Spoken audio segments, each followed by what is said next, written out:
Michael, Shawn, and the Takeover Legends, where the truth hurts, but also makes you laugh. Baby, tap in. Tap in. Don't never stop if you want to be on top. Yeah. Low waist, fat, baby, tap in. Oh, I'm going to tap in for sure. Tap in. What a night. Good morning. Ladies and gentlemen, we on Thanksgiving week.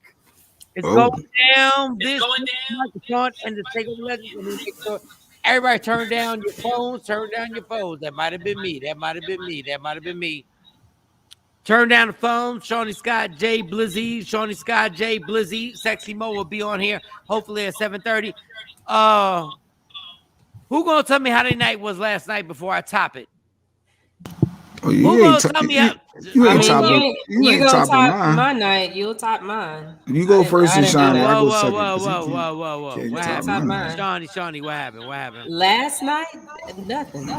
I went to sleep. We had practice. The girls had track practice yesterday. They got practice today, so that's why I'm gonna have to leave early. They gotta be there at 8. So how was the weekend? Oh, the weekend was good. Now Saturday we went out to the All right, hold on. We have an echo. Wait, that's me. I think it's me.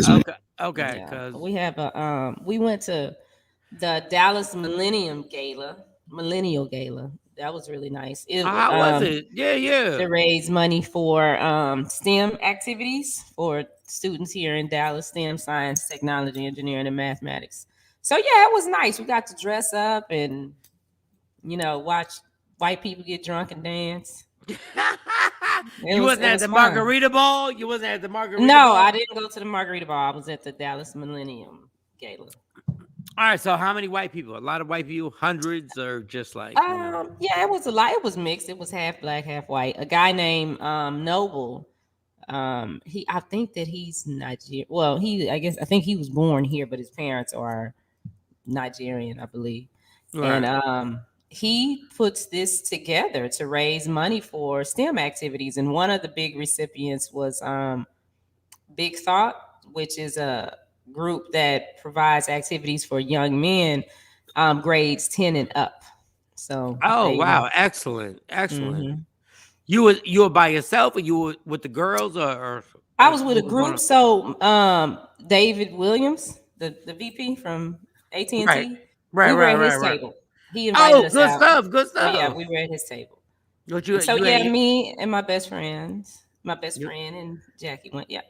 Your best friends. You got any pics? You ain't got no pics. What you have on? Oh, I had on a little black dress.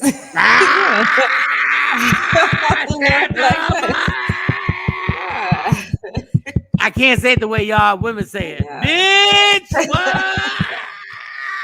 Yeah, I had on a little black dress. The little black dress. So any attention? What happened? No, it wasn't like that. I mean, it was just... There was no connects. There was no like. No. You a Sagittarius and I'm a. No. It was not. I need to be honestly. I need to be your manager at these things. I need to.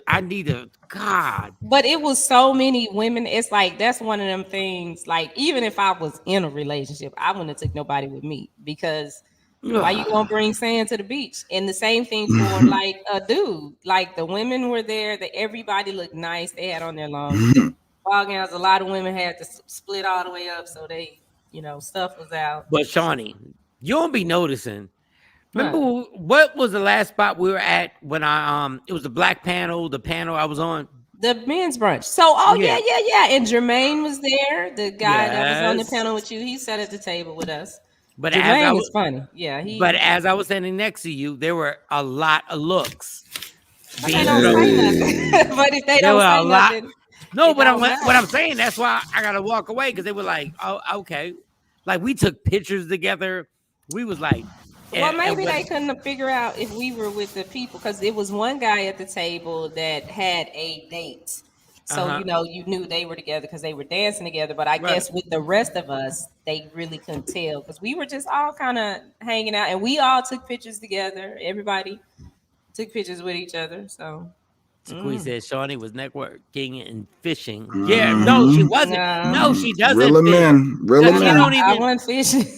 No, because Shawnee don't even see the people around and ice grilling and like, and looking and That's And I what's was wrong like, with most women when they out. They not paying. They focus on. They need to know their surroundings. I think because guys be lurking. No, I don't think so. I mean, that was the perfect opportunity for somebody to walk up to you and talk to you. That was easy. So other women mess it up for Shawnee because Shawnee is, and I'm gonna say this correctly. Shawnee is very easy. She's easy to approach. very easy. Not easy, Yeah. but Hey, easy to approach. Like Shawnee's really cool with on some hey, how you doing? And she'll get back and forth with you on some, all right, cool. All right, all right, whatever. It's just some ladies make things difficult. Oh, that was the squad right there? Yeah, so that's who I went with. Okay. And then let's see. Oh, that guy was hilarious dancing. You can't hear him, but he Wait, was who's the little. You see the guy? Yeah, I see him.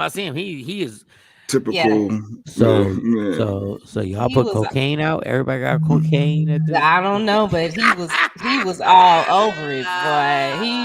He had a good time. I was like, yeah, that's what you're supposed to do right there. What? And spin. Break it down. And spin. Rub the hair. This is why.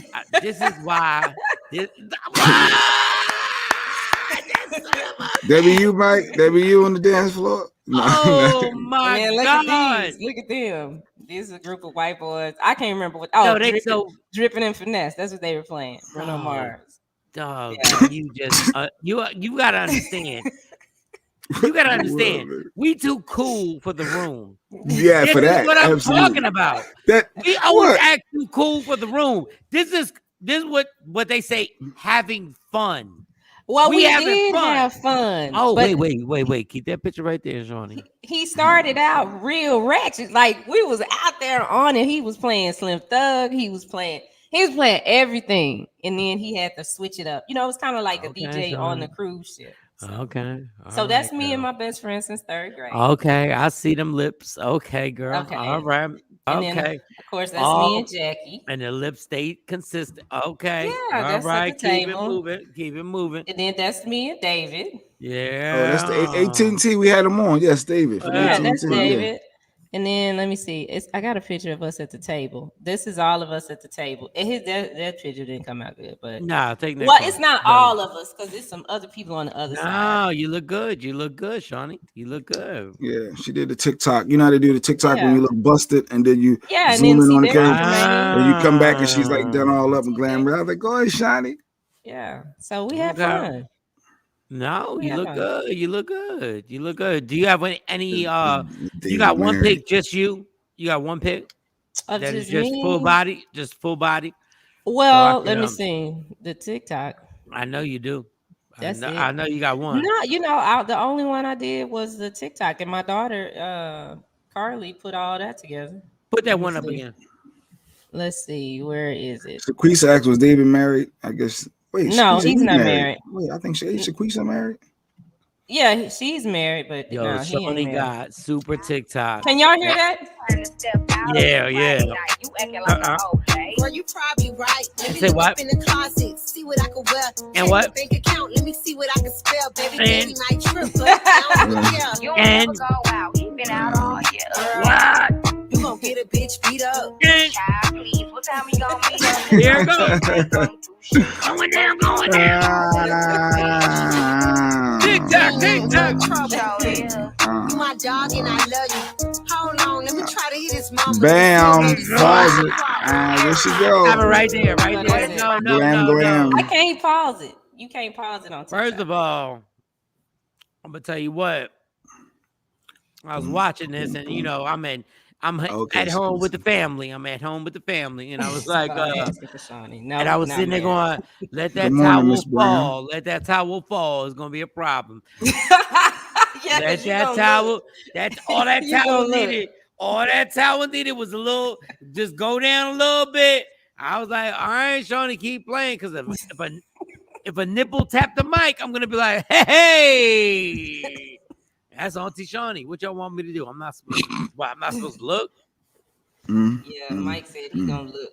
No, I'm gonna look all day. Listen, all right, let me get Jay Black on here because I don't know what's wrong with Jamal. Jamal's on some With the Jamal. He called him Jamal. He called Oh, him his damn. whole name. Jamal's on some Spanky's on some bullshit. What's trying to wrong? see what's on my phone.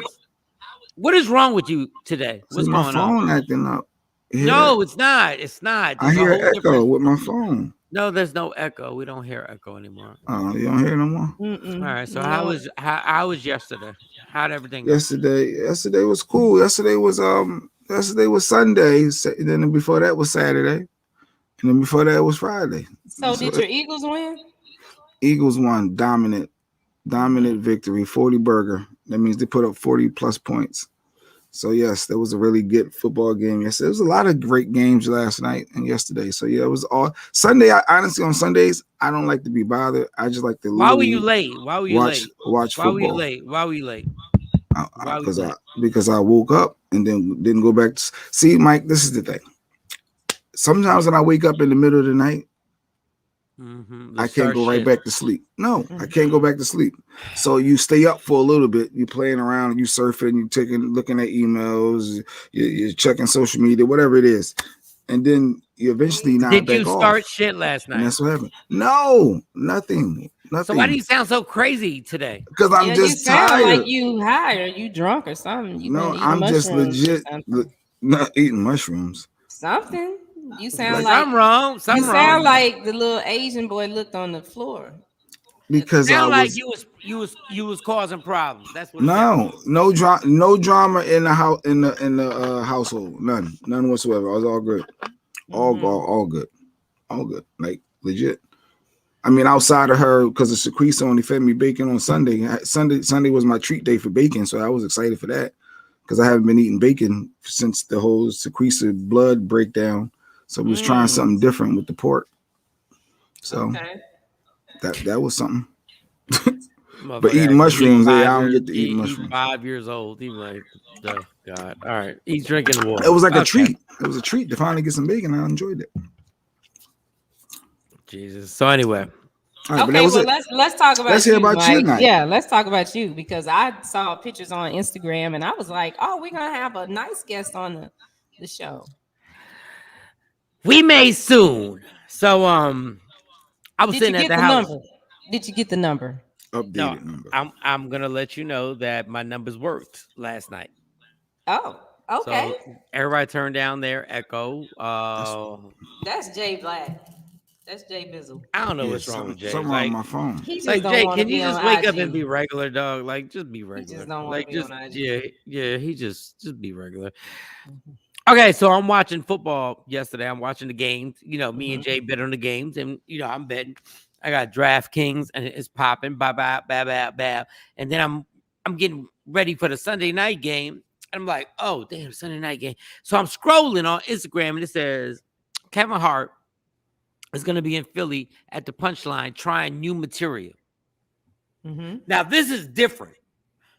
I've never, ever seen a comedy club saying, a so-and-so is going to try new material tonight. It said trying new material.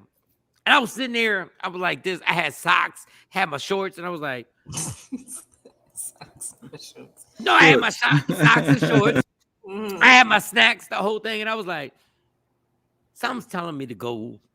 Because I'm like 20 minutes away. No, but I'm thinking like, at this point, the show. I wish you would have called me. I would have cussed you out till you got out the door. No, but the show starts at 9. I saw this on Instagram at like 8:15. Okay. So I said, so Kevin's here. So this is why God does what he does. Let me tap the mic for God. Even though God don't need the mic tap. Let me tap the mic for God. Go ahead, let's tap it.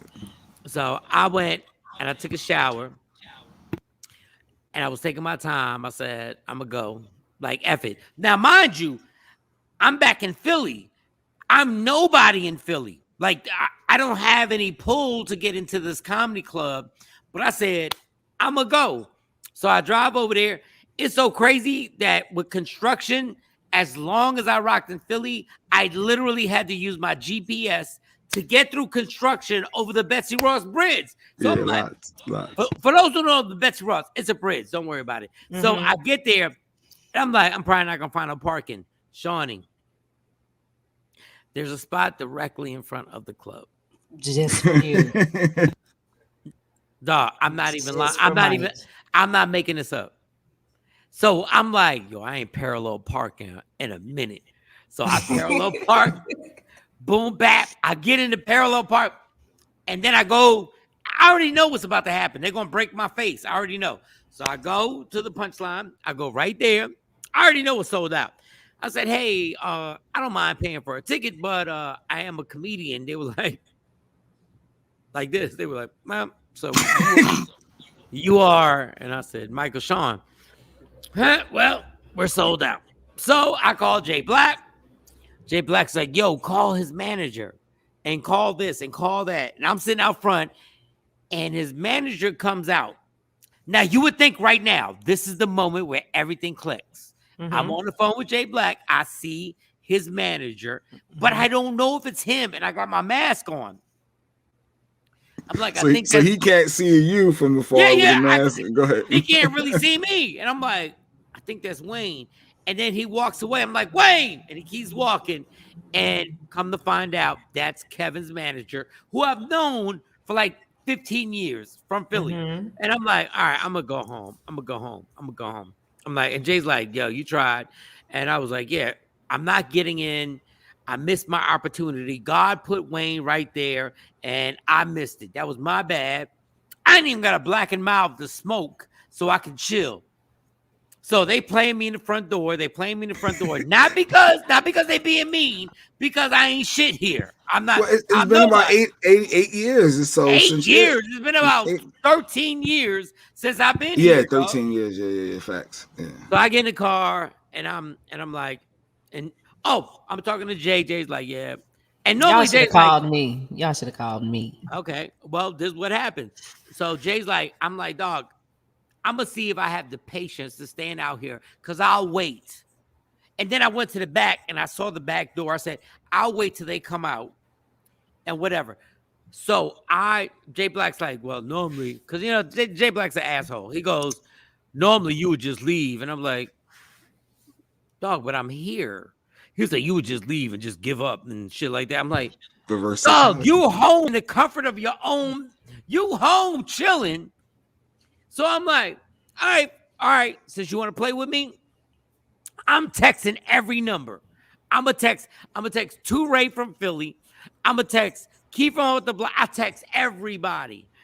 So I text, there's no response. Hey Mo, I'm at the punchline of Philly. So I'm like, there's no response. So I called Stacy, my fiance. I said, Stace, I'm at the punchline because I just left the house. So all the lights on, so don't wild out. The lights on.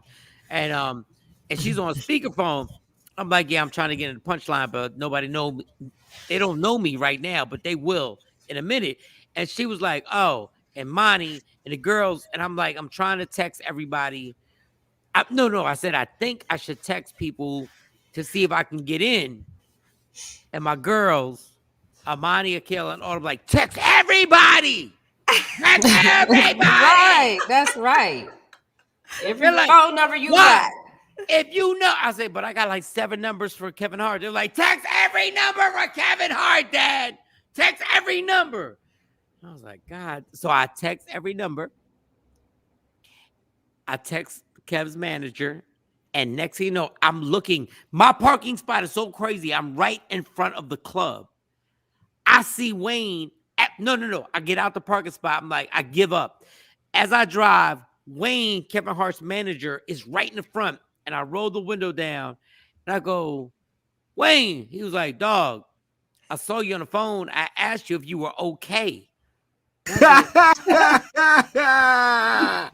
So the very first time. He said, are you okay? You didn't respond because you talking to me, trying to figure out the best way. I was like, well, can I get in with you? He says, N-word, you're good. You're good at the door. Just walk in. Oh like my God. He got this look like, just walk in. Indubitably. So I put my car in reverse. I go back. In my TI voice. I park. I was like, no, I didn't even know. So then when I walk in, now everybody who shitted on me, and not in a bad way. It was it was a way like, dog, we don't know you. Right. All of a sudden, they sent a person to specifically bring me in. I went from the person who was being humble records to the person who's being brought in, and there's a seat in the corner. Kevin Hart's on stage already. And they're like, put me here. And then, mind you, I text to Ray. He responded. I text Keith. He responded. Now, next thing I know, I'm from being the outsider. Hold up, yeah. Hold on. I want to make sure. Hold on. I want to make sure I got this. So my computer about to die. So now I'm in a corner, and next thing I know, I get up and I'm like, I see Toure, and Toure's like, and then all these people start coming up to me, and they're like, "Yo, Michael Shawn." I'm like, "Yeah, I don't remember these people." And they're like, I never do. And they're like, yo, Mike, it's me from, you put me on as so-and-so, and you put me on. So, and the one girl goes, she tells the waitress that walks by, because she was going to bring a menu over to me. And I was like, no, I'm good. And she was like, you know, that's Michael Shawn. Now I'm feeling super uncomfortable, but I'm happy at the same time, because I don't remember none of these people, yo. Next thing I know, I'm in the green room. I'm in the back. Mm-hmm. Like, Kev's about to get on stage, and then Kev comes up to me. No, Kev walks in, and I look at him. I got glasses on. I'm like, what up, Kev? He's like, no, N-word. What are you doing? You here? I thought you was in Dallas. And I was like, yeah. Yeah, I'm here. Ray. Dog, like this it'd be overwhelming. And Teray's like, dog, what do you need? I said, I'm just trying to get these gigs popping. Like, I'm just trying to get these shows popping. He was like, he's like, all right, a brunch is gonna happen this day, a brunch, this. And then me and Kev are talking, and then Kev's on the phone. I don't know if I should say this. He's on the phone with his wife. And I'm talking to him. He's on FaceTime with his wife, like, talking. And I'm like, son of a bitch is really comfortable around me. Like, I'm like, well, yeah. He was like, Mike, hold on. He's like, oh, yeah. Like, this is not the actual conversation. But he's like, yeah, so, well, you know he's allergic to vegetables, right? Like, it's some casual conversation. Like, I just couldn't get in the club. And it was like literally 15 minutes ago, I couldn't get in the club. And Kev was like, Mike, you know I'm working this out, right? And I'm like, yeah, I know you're working it. Dog, it goes from one extreme to another. It goes from being outside to Kev's like, yo, I'm just working this stuff out. And it was funny. And I'm like, and you know, I don't lack for opinions. I'm like, yeah, that joke about your friends. Kev got this one joke. I don't know if I'm supposed to say this. He got this one joke on how his friends believe they're famous now because he's famous. Okay. And this shit is hilarious. I can't wait. This is literally, I don't know if I'm supposed to say this, but I'm going to tell you the premise of the joke is that. Well, maybe not. My friends. Yeah. No, don't tell. Special. Don't tell. No, but I said it. Don't tell. No, I was like, Kev, that's fucking hilarious. He's like, everybody around me thinks they famous. And he was like, Mike, I'm just talking. Because he went from New York, he's in Philly, and he's going around the country just trying to work these jokes out. And he's really just talking. He's like literally just talking and getting this all out to try and figure out what's going to work and what's not going to work. Yes, no, yeah. First of all, you know, that picture, the whole proximity that you are to Kev, it makes you look, you know, like a whole giant. It makes him look taller? It makes him look taller, yes. All right, can I tell y'all, keep that picture up. Can I tell you what the pause moment is in that picture? is when I pounded him up. You know, we gave the hug, and I was like, God, this motherfucker is so in shape. His He is. chest was so, Yes, he has gotten and husky. dog. And when our chests met, I backed my chest up because I have breasts. He has a chest. He has pecs. He has pecs. Mm-hmm. When I tell you I came home and did push-ups, but final end of the story was his manager, Wayne, and I gotta shout his manager out. I was like, Wayne Train. Wayne was so amazingly cool. And Kev acts the same way every time I see him, and I'm not dick riding. Wayne doesn't change. I've never seen him switch up. He's been the same.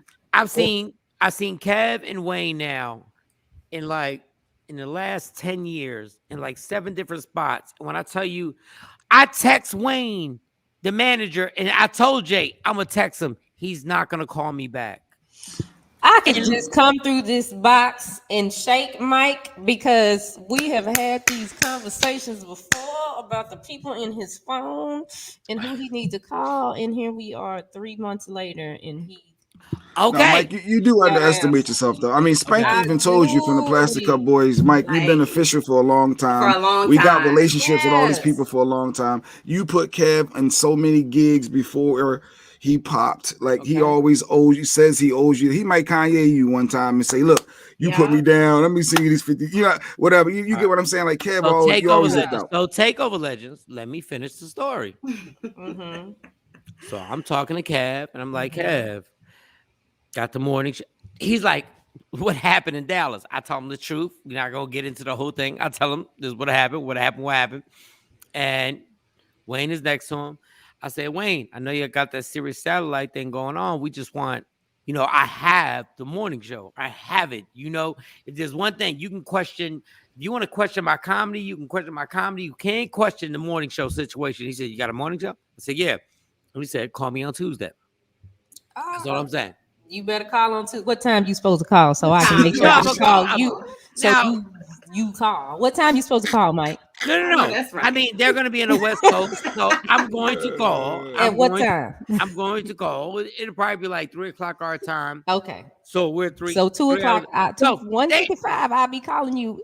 What you doing, N-word? They ain't no guarantee. All I'm saying is that when I did call the number that I had, he answered and returned the text message. So we'll see.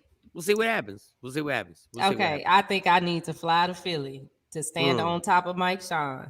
No, just stay in Dallas. Yes, no, because they left Philly. They're leaving Philly. I'm talking about you making sure your accountability. You do what you're supposed to do. And you don't get caught up and be like, well, I don't know, Shawn. And I'm sorry, you've been a star. Like I'm just gonna say that. Absolutely. And yes, some people in Philly may have had a short-term memory lapse, but believe me, you a star in Philly. Period. Point blank. I don't care how long you've been gone. But thank you. I will tell you, Toure, he from up the block, Buck Wild. Yes, shout out to Buck Wild. They were all in there. No, Buck wasn't there, but Buck DM'd me on my Instagram. Was like, "Yo, N-word, you back? You here?" Listen, that's a classic. I was like, yeah. He was like, okay, cool, okay, working on something. Then I saw Toure last night, and Toure was like, okay, you here now? So what? Are you leaving? I said, I'm leaving for a little bit. I'm going to keep going back and forth. And he was like, okay. So we got this. Call me tomorrow. So the Cats in Philly, is long, dog. It was so much incredible love. But mind you, let me tell you what my life is. Hey, Miss What up, Miss Wolf? Yes, Australia checking in. Down under. Well, shout to Kangaroos. Yes. Shout to Kangaroos. But the crazy thing is, like, shout to Kangaroos, because she said Australia, so I just caught that. But go ahead. Kangaroos. Shout to Kangaroos. Like, they're crazy. No, but y'all, but this is what kills me about y'all. All 3 of y'all. Y'all be like, you need to understand who you are. I'm in a Honda Passport in front of a club. Whoa. By myself.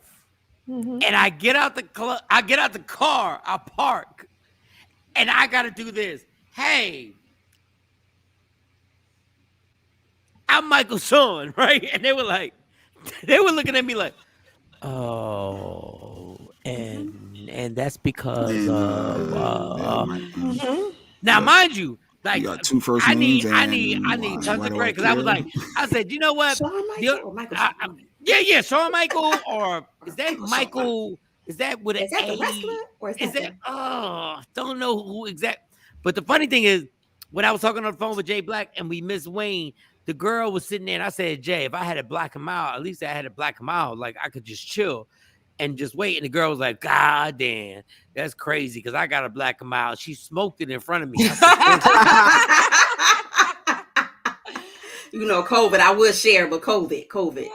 Yeah, right. They know now. They knew before the night was over who you were. So exactly. But you got to do the progression. So the same girl said she had to black him out. So now I'm leaving, and Kev security is leading me out. Mm-hmm. Like, he's like, yeah, come in. And I see her, and I was like, you ain't got an extra black him out? She's like, oh my God, you made it in. You bitch asshole. Yeah, I made it in. Yeah, I made it in. Gave him that black and mild. Yeah, I made it. I should throw 75 cents in change at your face right now. Just throw it at your face. I should throw it right. You couldn't even get in the club. Turns into bam. No, but Mike, you do underestimate yourself though. But Spank told you before you were official. And you've been in the industry. You've been in the industry forever. Every comedy show with everybody, you know everybody. You've been around. So it's just having that. But Jay, that you're good. What I realized, Jay, the women on this show look a lot better than us. We are not in shape. Yeah, Mo coming and looking like R&B divas. I thought episode. She looks good. No, we're not. Yeah, that hair is popping. My hair today. That hair what up, QDZ? Yeah. Q, what's up? Q. QDZ bought a goddamn badge. Go ahead, Q. That's what I'm talking about. Hey, Q, get on the show. Q, get on the show right now. You gotta get on the show. The link? You gotta send him the link. Hey, Q, should we send you the link? Will you get on right now? IG. Okay. You should. You got super producer Jay Black. That's another Philly. That's another Philly icon. I didn't know. Q, you missed it. Q, Mike was outside the club, couldn't get in punchline to get with Kevin Hart. He had to text Wayne, Touré, everybody. Somebody had to had to get him in. They let me in. But you dropped that classic Philly name. Oh, this he done did something. He done did something up in here. No, this is the funniest thing I love ever. it. And shout out to Stacy for the Christmas decorations, because she just put me in the mood, a whole mood. You don't even want these. You don't want the drama that goes on. Let me tell you about vagina. I love it. Oh my God. Let me talk about having 3 girls and a fiance. I don't even know what they're arguing about downstairs, y'all. I don't even know what's going on. They're arguing about the decorations. Listen, that's a big thing. Why? That's a big thing. What? Every Christmas it might be a different color theme. We got to figure out how we want to get stuff situated. Oh, the Quincy said, I'm taking my kids to school. Y'all deserve all the love. Thank you, Quincy. Yes. Easy. You know, it's funny. Quincy's a dude. Quincy's always been a dude who's done the right thing and makes you feel like doing the right thing. Like, the only reason, like, I think I take care of my kids because of Quincy Harris. I think that's the only reason. Like, no, that's Quincy, not the only reason. That's not the only reason. I think it is. I think it is. No, I think I would have pulled out. I'm not sure. He do a lot of good stuff with his kids, and he posted it, and he's very involved. But yeah, no, Quincy but does. The only reason? No, I think that's the only reason. Yeah, that's not the only reason, Mike. No, Quincy's amazing. Like, the dude does all the stuff, and then he does songs with his kids, and he got his son, and he goes golfing, and like, it's amazing. It's nice to see everybody like in their whole like grown man stage. I love it. This is a 10-year run. We got to retire after this, y'all. So, so the decorations got serious, and I heard them. So my girls and Stacy, they get loud, right? Because y'all, why do y'all talk so loud? I know y'all think I talk loud because I'm talking loud right now. Yeah. But I don't. Once I turn the mic off, I'm super just like, until I get back on stage. And then I'm like, Yeah, all right. that's true. Yeah. I don't say shit. Like, I'm like, good. I hear all of them arguing over what they should do for decorations, right? And I'm hearing them going back and forth. I'm like, what are we doing? Like, just put the damn, I'm really like my dad. My dad is the type that says, just put the fucking decorations up. And like, I grew up with my dad saying that. Just put the fucking decorations up. Just get it done. Just get it done. But I don't do that because I got all these girls. So I'm sitting there going like, okay, I don't know what's going on. They're yelling back and forth. And all I wanted to know was there was something downstairs. Now, mind you, they're yelling, y'all, at the top of their voices. I think that this and the white over here should be over there. And I don't understand why the ribbons and this. And I think we don't have a star. And all I'm doing is sitting upstairs minding my business, right? All I wanted to know is if my shoes were downstairs, right? And they're yelling. They're going back and forth. And all I said was, anybody see my shoes? And Autumn said, why are you yelling? They trying to figure out something. You over here hollering about some shoes, what? I was in my head like, bitch, y'all been yelling for 20 minutes. Well, Dad. Disclaimer. Mike just uses that word. He does not mean anything by it. Before y'all heads explode this morning. Oh my God. Everybody gotta understand the inflection of the voice, the tone. It's like bitch or bitch or like. No, my word. I did the first one. Like I did the first one. Some people don't, but we know it ain't. It's okay. No. It's all right. He's not being disrespectful. No, but what if I am, and you're the person mad right now, bitch, fuck you. Like, listen. That was still like an easy bitch. Like that wasn't. No, I'm just saying, like, it's still, like these words have gotten to the point where we can't use any of these words anymore. But I didn't say them to my girls. I never say them to my girls. I never say them. Yeah, you just said it in your head. Yeah. No, I said it in my head, but I said it on stage. So I got a whole joke now where I preface everything like, are we really gonna not say? Because then we not gonna say motherfucker either. Y'all can't take away a bitch, and we can't say motherfucker. You gonna do this in the show you do when you come back here? When you come back to Dallas? Do what? Oh, December 8th, next show. Do what? Well, this that you're doing now, is that part of the show? Oh yeah. Because I got a whole thing where the B word, I gotta preface that. I gotta preface a whole bunch of stuff before I say stuff. And I'm sitting there going like, we turn into white people, right? Tap the mic. We turn into white people, right? White people making us actually have to preface stuff amongst ourselves at this point. Simply because they're not supposed to say certain things. But anyway, another story. All right. It's a good ass joke. December 8th, you're where? Addison Improv. Addison. I'm back at the Addison Improv, so don't think I'm not gonna be in Dallas and Addison and all that good stuff. There was something else before we take a break. Oh, all right. So we do have a question for the ladies. Okay. And I'll let y'all settle on this. Ladies, what lowers a man's sex appeal? Now, Mo, I understand you in love right now. I know you're in love right now because you mean I can't look in the candy store. No, but you actually can. You can't. She got eyes. She can see. I got eyes. I've never seen you look the way you look right now in the morning time. Told you, look at her. I'm looking like what is going on? I don't even know what type of Pornhub audition you were on. But you got the hair covering eyes. Oh, you got yeah. Where are you in Atlanta? No, I am not at the chateau. I am in Jersey. I'm in dirty Jersey. Dirty Jersey. She's not in the chateau. Because in Atlanta and Georgia, everybody has a chateau. Oh my God. All right. Ladies, what lowers a man's sex appeal? Now, obviously, me and Jay Black will add what lowers a woman's sex appeal. But, ladies, I want y'all to think about this. I want y'all to actually be like, what lowers a man's sex appeal? Because there's going to be some things that we didn't think. I thought just because my card got declined, that would lower my sex appeal. I thought it happens to everybody. Nah, Not that. I got a long list. I know, right? It's like where you want me to start? Where you want me to start, baby? I got a long list. You know when women support women, Sequisa was like, "Yes, Mo, happiness looks good on you." Ain't got nothing to do with happiness. Well, it's long distance, so you know it ain't the vitamin D.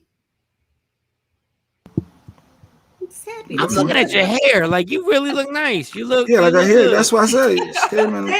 You really look nice.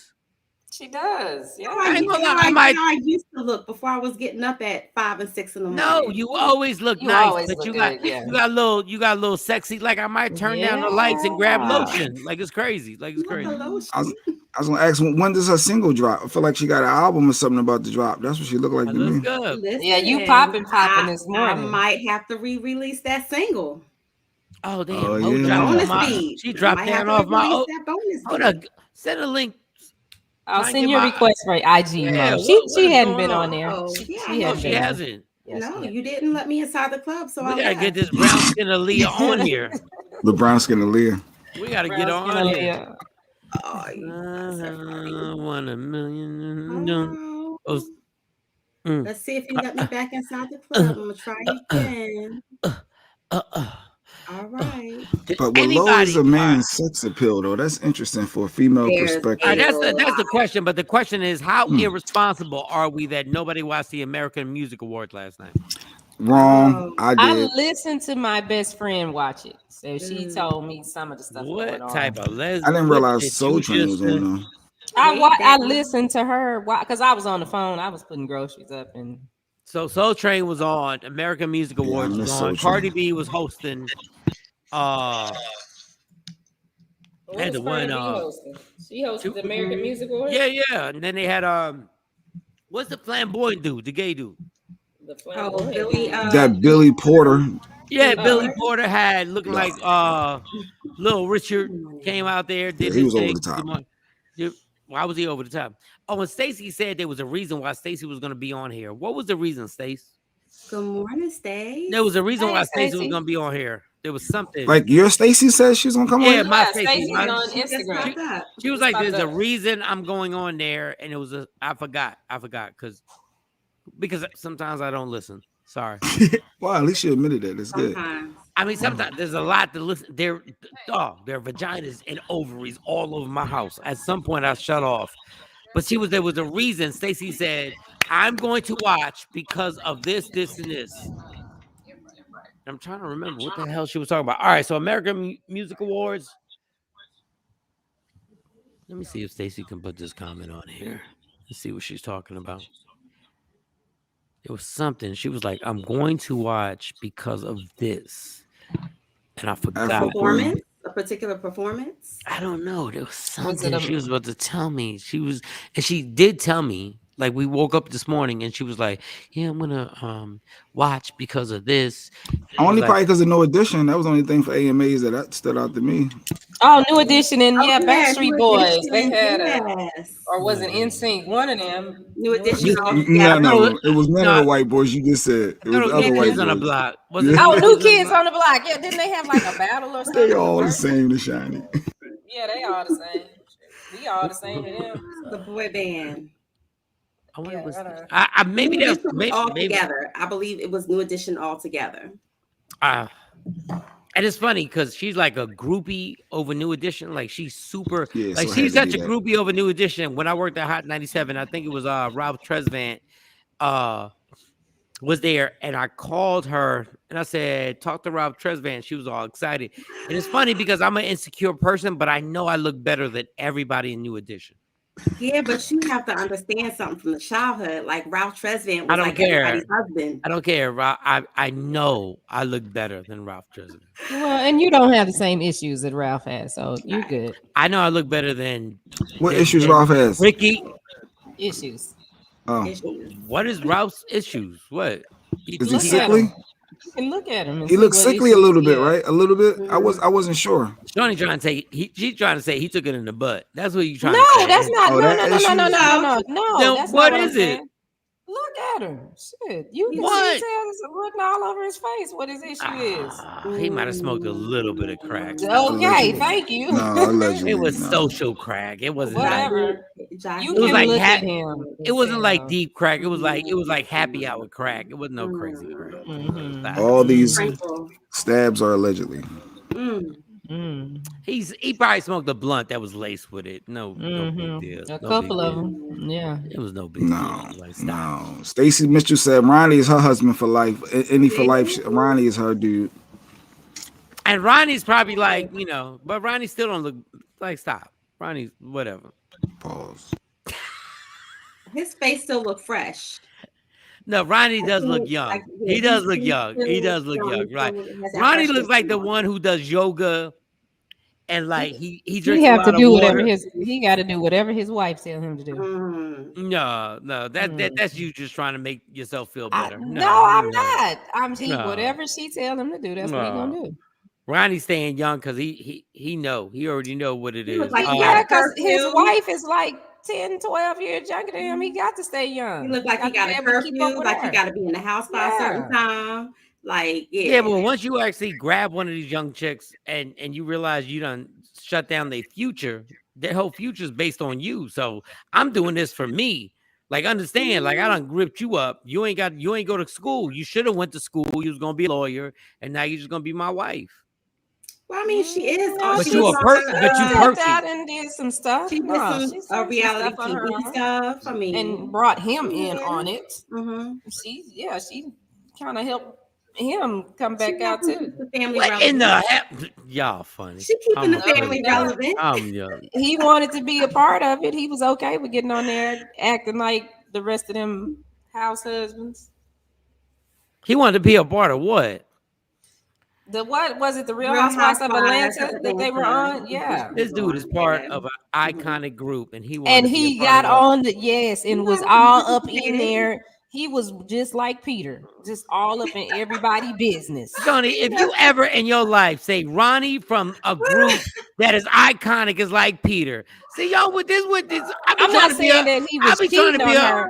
I'm not trying to be on your side, but y'all at some point y'all gotta play your goddamn position. I am goddamn motherfucking Ronnie from New Edition. You a chick. That was funny. I'm sorry. Yeah, but he wasn't cheating on her. But I am Peter. He everybody business like Peter would be in there. I'd be like, Peter, I've been around the world. I've been around the world 7 times. I am Ronnie. And Ronnie from New was Edition. there. And what's her name? And what's her name? What's her name? Shamari, bitch. We don't Shamari from Black, from formerly of Black. Ronnie. Yeah, and that's the other Ronnie. thing. And she was in a singing group. She was in a girl group. She was in what group? She was one of the background singers, though, right? She wasn't like she didn't have any. No. She had verses. Yeah, it was the group. Yeah, they all did. The group, the Left Eye group, Mike. Remember, Left Eye had a group called Black that she brought out, and they had that at least that one hit, boom, like an 808. You remember? What? Yeah, they had. I am Ronnie. I am Ronnie from New Edition. He ate the Cheerios, he drank the juice, he drank the Kool-Aid and got in there. And when I tell you, he was all up in the mix and everybody business like Peter. I was like, dang, Ronnie, are you seriously doing this? I am Ronnie from New Edition. Y'all are really, I am the person sitting there. Well, he was Messy Boots for a little bit. They saying it. Yeah, a couple people said Shawn was right, Mike. He was Messy Boots. And the worst part about it, before that came out, okay, so this was 20, and I can remember this because of this is the year I got diagnosed with breast cancer. But 2016, they did Soul Train Music Awards. So who is this girl right now? Who is she? Who is Ronnie right now? Wait a minute, the girl she just did. Wait, she just did a reality show with Nivea. Who is Ronnie right now? Like for and some real. other girls. Who is this chick again? Sing her song. Everybody sing her song. Sing her song. Boom like an 808.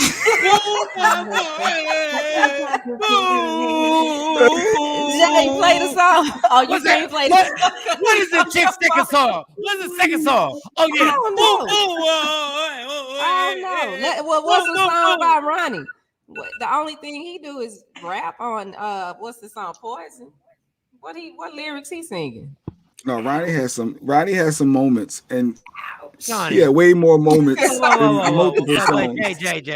Wait a minute, disrespectful there. What he doing? Jay. What is he doing? He ain't doing Jay, nothing. Johnny, he waiting on them to tell Johnny, him. shut your Okay, ass up. we gonna go perform. Shut your ass He up. ain't making no decisions. Shut to tell your them to ass vote. up. He ain't You making just no rap from a decisions. bitch that said boom, boom, boom, boom, boom, boom, Boom like an 808.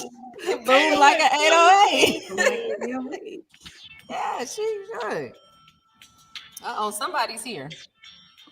Oh, we, kidding me. no, we got our next. Whoever's guest. here, 8:30. cancel them. We don't even want to. Oh, Whoever's here, cancel Like, them. you can't say that. Unless it's Kevin Hart. Who is it? D. Alexander Washington. Oh yes, we have yes. our credit financial expert coming up at I think it's 8:30. Wait, is that I say 8 o'clock? Holidays are You amongst said us. 8:30. I think Oh, I said it's 8:30. 8:00. Yeah, The holidays are amongst us. Yes, the holidays are amongst us. A lot of spending of credit cards. If you need, like, he's really dope, and he from financing houses, mortgages. Just admit you're gonna run your credit cards up. You're gonna be broke. You're gonna try and get out of it for a whole year. That's all. I'm not. I'm so happy that we do not celebrate the holidays like everybody else. Don't get me started, because that's what I've been saying for years. But motherfuckers don't listen to me. So I've been saying this. I've been saying this for years in this goddamn house, Stacy. Christmas is the worst holiday in history. Is she at work or is she upstairs? No, she's at work, and she'll be like, "And that's why we decorated everything. That's why we decorated everything." And we decorated on it. Everybody gotta get gifts. Everybody gotta get gifts. And everybody gotta do this. And everybody, and my mom ain't no better. My mom is worse. My mom is worse. My mom is a slave to Christmas. My mom is a slave. Literally, y'all. My mom has already. Today's November what? My mom has a living room full of Amazon deliveries. She ain't even taken out the box. The boxes are all loaded up in her living room. She is a real. That's nice. You know why? Yeah. Because she's doing her stuff early. She gets it. Why? Yes, I remember that, Sequisa. Ronnie tried to give Candy some advice on how to perform on the show. What? Oh, because Candy is popping, because Candy and them chicks got a better career than New Edition. Really? Oh, boy. We really gonna sit here and say Tiny and goddamn Candy? How is Ronnie gonna give some performance advice? Because Ronnie has more stage presence than Candy's ever had in her whole goddamn life. So Nobody. There's never been a crowd of 10,000 people ever scream for Candy. I saw them before COVID, and their stamina and their precision is still on point. I'm shocked after all these years. After all of these years, it's better than any song, any song that Candy and the rest of these chicks have ever made in their lives, ever. I almost want to say that they perform better now than they did back then. What? Candy can't handle the New Edition or Belle Biv DeVoe. Bring it on to me. They had another song. Bring it on to me. Don't need no diamond rings or jewelry. Something like that. Do you hear that? Nobody knows that song. Yes, they do. Nobody knows that bullshit. And that was a crossover hit too. If you play that song, if you're a DJ and you play that song and it's 35 and older, you go, yo, if you 35 and older, put your hands in the air and you play that stupid ass fucking song. Everybody was like, who is these bitches? Let me see if I can find it. They like you got an elf on the shelf. Yeah, my wife came in. Yo, what the hell was Candy? What was Candy and Tiny's group name? What were they called? Escape. Okay. They not even better than the SWV. They weren't even the best in their era. Well, I mean, SWV in Vogue. We're not messing with them. Yeah. We're not messing with Escape. Escape was like a group that had a few joints. No, they had some hits. Yes. No, they had some I could hits. literally listen to one of their albums all the way through, like without Yeah. skipping. So they definitely have some hits. I almost called you Monty. You a lying motherfucker. Shut up, man. You ain't never played a CD with Escape. Yes, Escape. They were one of my favorites. Track 3 then.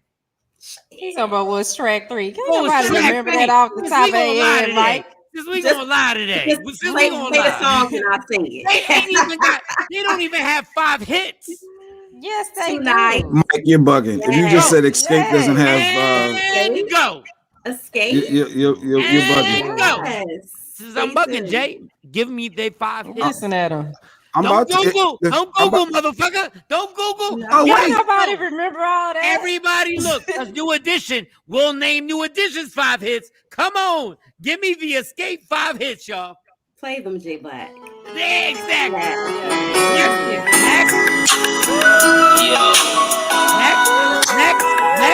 Next. I need mine. Come on, homie. Go ahead. Wait a minute. I don't know who this guy came. What's that? What was that you just played?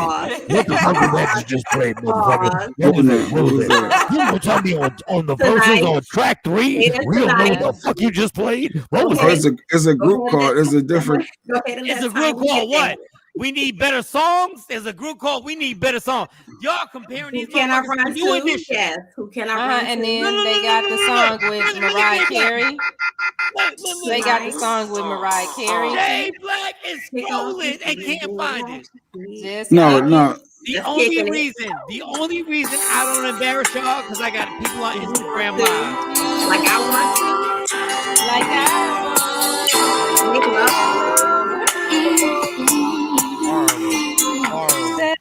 They do got they got a lot. They got several. They got several. You haven't gotten the 5. My Little Secret. Yes, we My got Little the 5. Secret. My Little Secret. Just kicking it. Yes. Who can I run to? You know what? The only reason I don't slay y'all is because I don't want to shut down everybody. Baby, I'm a little secret. Yes. Right, hey Jay, do me a favor. Go to New Edition. Oh, look at this. No, Look at what I found. Since you talking about his wife ain't nothing, look at this.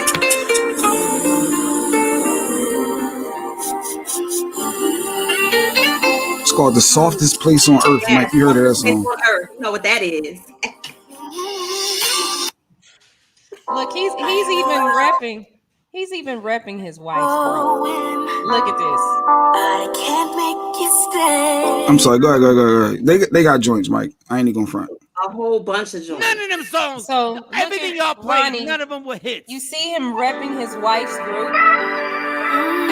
Go ahead. More non-hits. Understanding wasn't a hit. No, I'm team Escape, Mike. I mean, I'm team New Edition is number 1, but don't front on Escape. Jay, can you do me a favor? Can you just go to New Edition's greatest hits and see if we really No, I'm not comparing any to Escape. Shawnee was. She said that Escape is better than New Edition. They got more hits. No, that's not true. Escape got songs.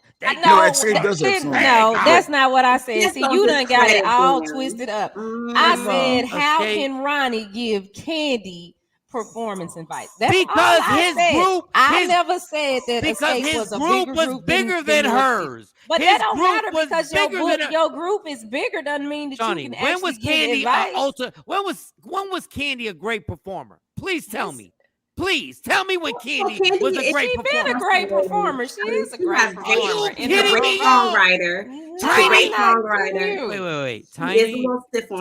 Tiny and Candy were great performers. That's what y'all trying to tell That's what I said. I said, Johnny, I will give you a double shot of Ajax. You're not a double shot of Ajax. I will give you a double shot of Ajax. Definitely. Just like this song. There's nothing that Candy and them have ever done that's better than this. I said was how he gonna give her performance. Because I was part of this song. That's why. Because you ain't your whole career, you've never made a song better than this. Yeah, but he's on her reality show acting like a woman. Girl, and spread gossip and stuff. You can try and demasculate somebody. Just listen to this song. saying. Y'all never made this. I love. Y'all never made this. Y'all never made this. Woman be a woman. The kitchen and the bedroom, woman. The kitchen and the bedroom. Mind your business. You ain't never been built like this. You ain't never been built like this. You ain't never been built like this. You don't know what it's like to be around the world and the world loves you.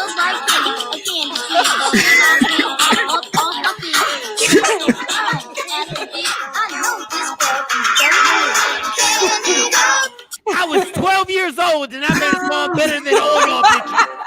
Come on. This ain't even a hot shit. This ain't even a hot shit. Mike put his hood on. What is Mike? Put his hood on.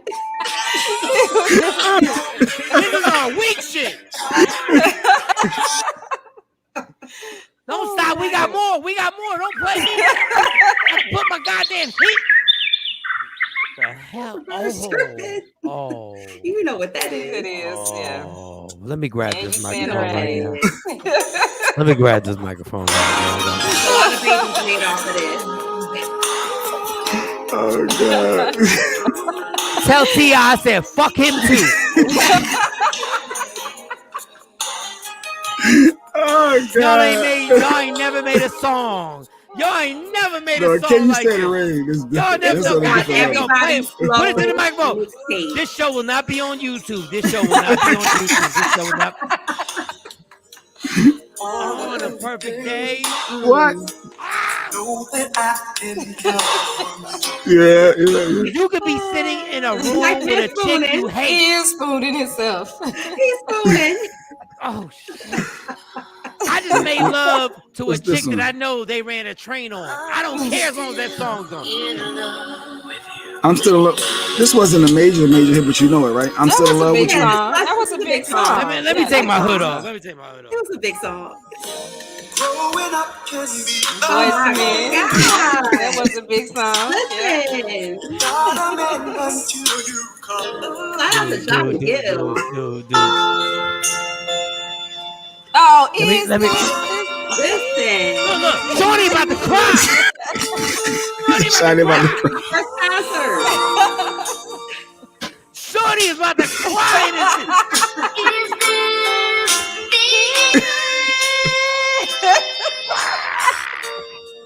Are you my friend? You playing this morning, J Black. Turn it off. It make you want to dance, right? I think the point of it. They got hits. Okay. Who can mess with them for verses? Nobody ever said. Well, Nobody boy ever band can go said up New against Edition didn't have hits. Hits. I just said I never said New Edition didn't have hits. I just said how Ronnie gonna Stop say playing with me. Okay, so you Ever mention Escape in the same ever? You brought us back. What is this one? I'm about to smoke a black and mild in my house, and I'm gonna get mad.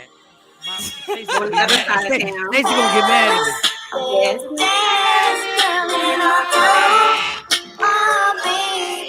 Yes. Memories, good memories.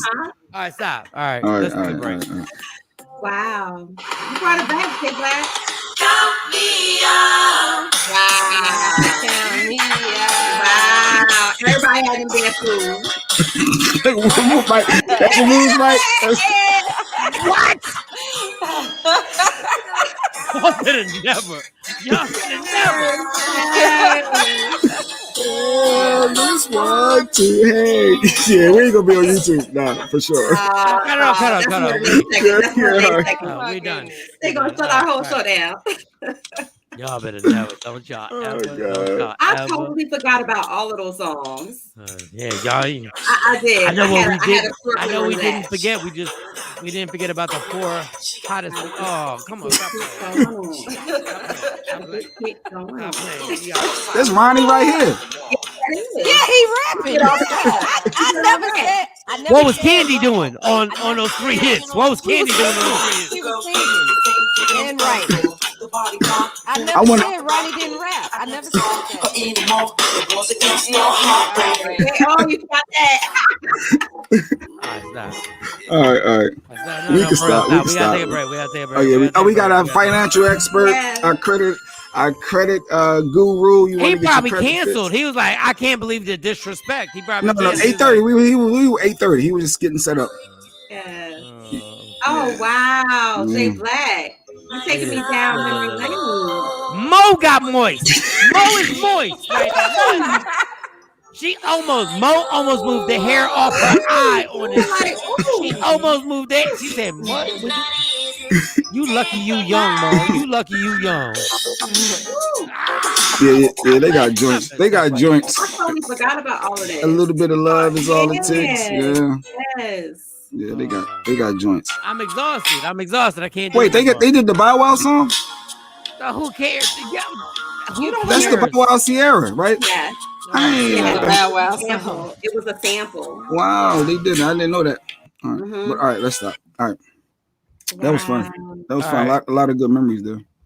I'm exhausted. All right. Not Mo got moist. Yeah, Shawn Robinson. When Mo does this and she takes it off so we can see that one eye, and she does this shit right here. When they do that? Yeah, she just goes like, this is what Mo does. Mo goes, what you say? You said what? What you say? You said what? What you say? You don't want none of that. You don't want none of that vagina smoke. These two women, when they give you attention, like, huh? How you say what? You say what? You don't want that smoke. All right, but don't ever bring up escape ever in life. Don't ever, Mike, with the dance. Listen. New Edition make you dance. I don't care how fucked out you are. New Edition make you dance. No, honestly, as much as we love New Edition is still underrated. Yeah. Like as much as we love them cats, because let's be clear, nobody's gonna be Michael Jackson and the Jackson 5. Nobody. Ever. There's nobody. There's nothing you can do. There's nothing you can do to do that.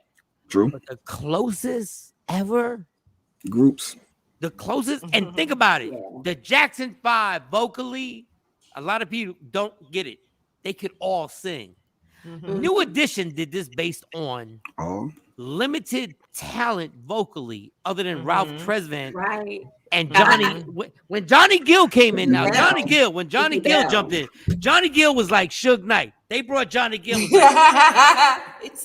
They're like, he want to fight. And Johnny Gill said, whoa, and did his. He said, what, Mike? Whoa. Ricky Bell carried the group too. Before Johnny was in the mix, he carried some of those heavy vocals. Rick had the one. It's driving Bobby Brown. What y'all talking about? Bobby Brown. Ricky Bell don't sing better than Bobby Brown. Told up Mr. Telephone Man. Ricky Bell's vocals in person is crazy right now. But let's be clear. Bobby, before he smoked crack, will never remember. No, real talk. Like Bobby probably could sing as a kid, but will yes.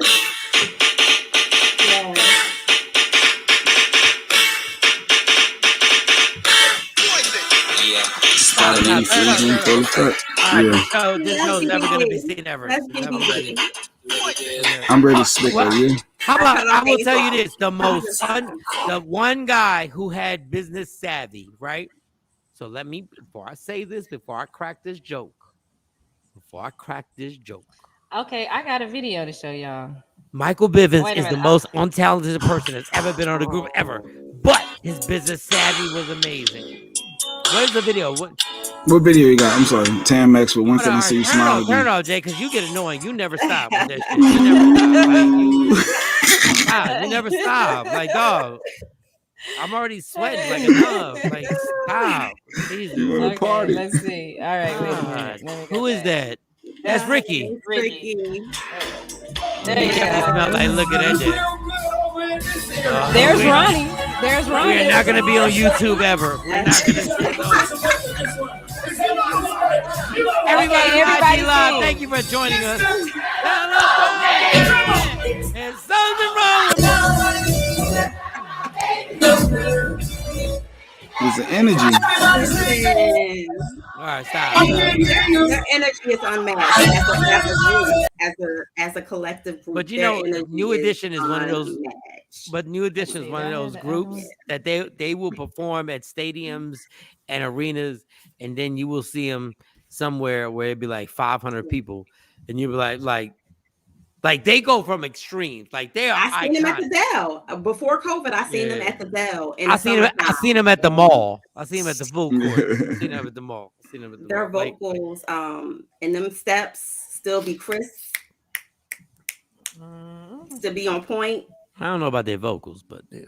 Well, no, I mean, I think vocally, I'm telling you, Ricky's always on vocally, point. Ricky Bell was on point. I've never seen him give like that much energy in his. Ricky's like on vocals, He's working out too. Like he done lost all of the, the jelly.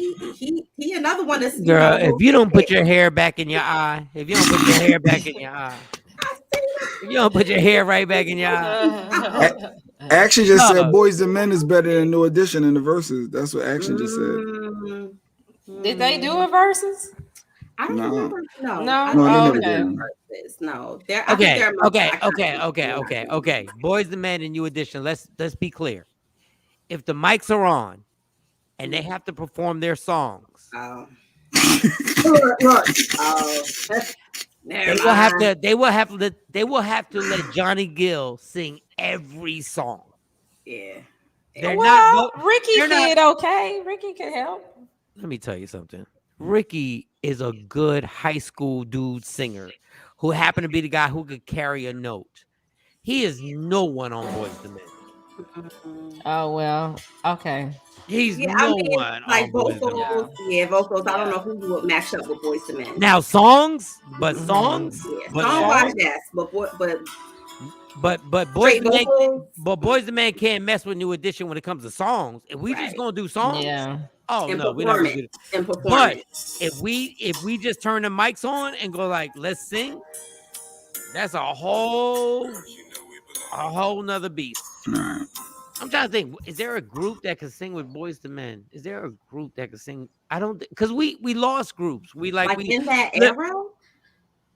Like Jodeci, but there's so much drugs, so they don't even sound the same. I know, Drugs and alcohol. I know Blackstreet Yeah. doesn't even sound the same anymore. Blackstreet, Allegedly. it's a couple. That's of a good groups one. that- That's a good one. Blackstreet. As long as they have Dave Hollister, Blackstreet. as long as they got Dave Hollister, they'd be okay. Because he I'm trying still to think sounds of good. groups. I'm trying to think of. We're missing. There is no group that can sing With what? Boys II Men. Boys the Men. Yeah. What is the group? What was it? 112 and then Stop it. Well, Who? 112 is I'm not just that putting- Jagged Edge. Jagged Edge. Yeah, 112. Jagged. They're good, No, but but they're there not on is that another level. group. There is another. Oh, there is Shine. another group. There is another No. group. Wait a second. Wait. And I'm Okay. wait. Give me a minute. Okay. Everybody slow down. Okay. It had the chubby dude, and Cisco was in it. Drew Hill. Yeah. Drew Hill can sing with Boys II Men. No, Don't they get said it. they wanted to smoke with everybody Oh. but Boys the Men. No, They just called said- everybody out, but they said No. except Boys the Men. I don't That's care because what Boyz they II Men said. are I don't alcohol. care what they said. Mm-hmm. I don't care what they said. Drew Hill got some. Drew Hill had old school slow jams when we were in that era. I was like, this is an old school, like that was some slow dancing shit that you had to do. You couldn't play. Listen, man, Drew Hill and we're missing one more. There's one more we're missing. Somebody said next. No. Oh, mid condition. Oh yeah. Mint Condition is nice. That's a nice band. Stokely can sing. Oh, don't play on mid condition. No, y'all gonna stop playing with me. Yeah. But acapella. You're talking about acapella. No, Drew Hill killed. Like, dog, we really don't show Drew Hill love. Got this feeling, and I just Oh, y'all gonna stop playing with me right now. Y'all gonna stop playing with Drew Hill right now. that somebody's been getting. Oh, don't play the other one. What's the other nigga there? Oh. Yo, Never make a promise. y'all gonna stop playing. Oh, Guy. That Guy. didn't even know. Somebody said Guy. Oh yeah, guy. Hold on, turn the music off. Turn the music off. We're already off YouTube. Turn the music off. He would have to say Let me tell y'all something. I know he's not popular. I know he's gotten into a lot of trouble. But y'all really don't want to smoke with Aaron Hall. Right, Aaron Hall. Right now, Aaron. No. Hall don't I sound mean the Aaron Hall. same. No. I I'm haven't saying heard him lately. in his prime when Guy was singing. Mm-hmm. Man. Mm. Do what? What? When he said, let's chill. Let's settle down. That's what I want to H-Town do. was good, but they weren't on the same level as No. Body by Finesse says H-Town. When H-Town Aaron was Hall, H-Town had 2 songs. When Aaron Hall said, I'm so happy. What?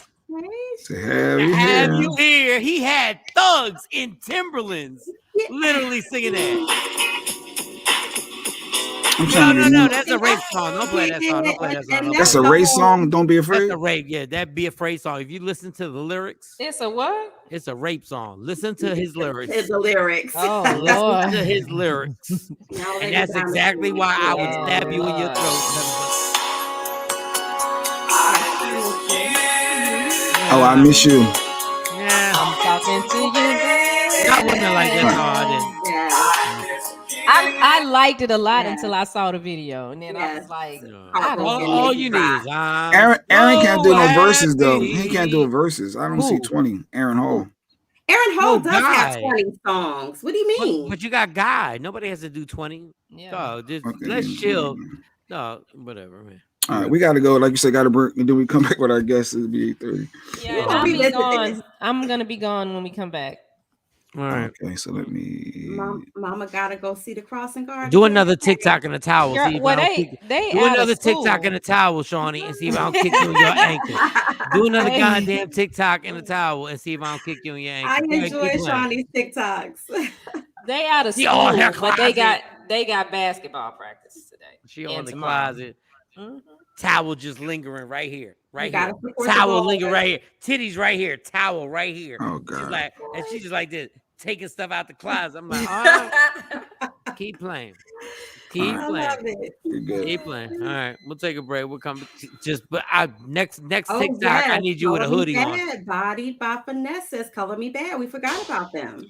They're not in. I don't think that they're in that. No, we can't because there's racial tensions, and we can't. I mean, it's too much. Like the white boy just shot people up. LSG was good. No, Gerald Levert. No, yeah, LSG is. Yeah, LSG is. That's hard. But just now they got Dave Hollister, Carl Thomas. Carl Thomas is still hitting. You know what's up? No, the guy that sing Donnell Jones. Donnell Jones. They're coming out with a group. I can't remember the name. No, they're gonna have the Shy. It's called the Shy. I would definitely. They're definitely gonna have a good group. They're definitely. I just think like singing wise. Well, we should keep it on songs. You're right. We should keep it on songs. All right, y'all. We'll take a break. Shawnee, we'll see you later today or tomorrow. Tomorrow. Yeah. Okay. All right. I want you to come on the show tomorrow with that same damn towel you had on that TikTok. I want you to do the whole show. We'll be back. In the towel? I'm gonna beat your ass. I'm being sarcastic. I'm gonna beat your ass. I can't even watch it. Stacy walked by. I went, why she got a towel on? I said, I don't know. I said, this is Shawnee TikTok. It's a TikTok. It's Shawnee TikTok. It's Shawnee TikTok. Well, my daughter came up with that. She came up with that idea, and I was getting ready to go to the bar and I was late. And she was like, Mommy, you ought to do this sound right here. Do this, do that. And I'm like, girl, I ain't got time to be late. Thank God for the kids. But she was like, no, it won't take long. So J Black gave claps to Carly. No, Cardi is amazing. Carly is she's the truth. Plus, did she say that y'all need a man in the house? Girl, listen. Yeah, they need a daddy. God damn it, Mo. We saw the finger. Wrap it up. Okay, we sorry. My bad. All right, hit the button, Jay. Super producer. What up, y'all? It's Michael Shawn from Michael Shawn and the Takeover Legends. And just in case you missed the show, check this out. First of all, let me just explain J Black. J Black, he went to the Penn Relays when he was like in the 7th or 8th grade. Yep. And then after that, he started stealing cars. I went through a phase as a teenager, Claudia. You know, you get with the wrong crowd. You get with the wrong crowd, and you pick up bad behaviors, and you see fast money, and you think that's the road to go, and then you learn. You hit 18, you become adult. No, Claudia. And you're good. I love when you try to downplay Grand Theft Auto because I dated this guy. We got to get back to the track thing, but real quick, Right. Claudia, you don't understand. Jay Black actually stole a car, and when he kept it so long, he changed the oil on the bitch. No, and he it wasn't oil. It was you the did brake. change the It was oil. the brakes. Oh, he It got was the brakes brake. changed, and mind you, he still had the pliers in the ignition to turn the bitch on. So he literally took the car to get the brakes changed with the pliers in the ignition, and was like, "Yo, I'm gonna need the front brakes changed." This is It was just that one car. That one car was really special, and I kept it longer than I should have. I was foolish, Claudia. God. You live and you learn. That was dumb. I know. So you're very considerate and responsible carjacker.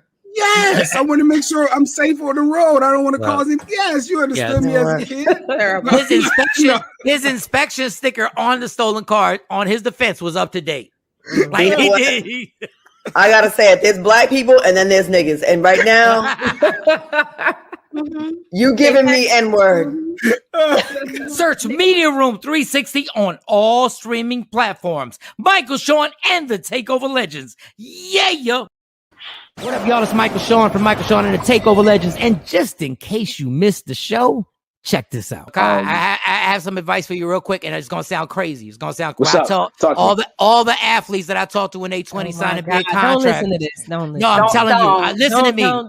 Listen to me. No, Get a vasectomy. Get a vasectomy now. Listen. Don't listen to him. Women, shut up. Y'all don't have penises. Y'all don't have penises. Don't. God, you're doing a great job. Listen to me, homie. Thank you so much. Listen to me.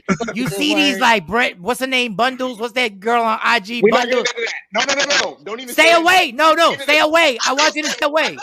Absolutely. Yes. We're not even gonna get into that. We ain't Yeah. even gonna get that energy right Focus now. on his focus. Nah. Don't let none of these women get you. You are in the prime of your life right now, dog. I'm telling you, you can reverse the vasectomy later on, but right now we don't need no kids or nothing like that. Don't We don't need. Search Media Room 360 on all streaming platforms. Michael Shawn and the Takeover Legends. We the worst records, baby. We about to create a perfectly horrible song. Y'all know I've been in the gym, and now all I wear is tight shirts, tight shirts, tight shirts, tight shirts, tight shirts. Yes, I do. Michael Shawn wears Tight shirts every day. I wear tight shirts because I'm working out some. And if I wear the right size, you won't see none of my little cuts in my arms or whatever. Short sleeve tight shirts in any type of weather. People talking trans when they see me in the street. Your shirt's so tight, we can see your heartbeat. Man, clown me if you want, I'm sticking to my guns. And when the summer comes, it's gonna be fun. You can crack jokes and treat me like a jerk, but one day you'll see my six-pack right through my shirt. And even if I wanted to, I just can't stop. I just might rock an Ezekiel crop top. Whoa. Did I take it too far? What? Yes. Whatever. Tight shirts in the morning at work and when I grieve. I even wear tight pajama tops when I sleep. Tight shirts. Tight shirts. Yeah. Tight shirts. Come on. Tight shirts. Come on. Tight shirts. Come on. Tight shirts. Every day. Mike Shawn wears Tight shirts. To the gym or wherever. tight shirts. Tight shirts, tight shirts, tight shirts, tight shirts, Michael Shawn and We the Worst Records, Pluto, Aristotle, and P Skills have just destroyed or created another perfectly horrible song. Yeah. Check out the next single, Grown Man Wearing Skinny Jeans.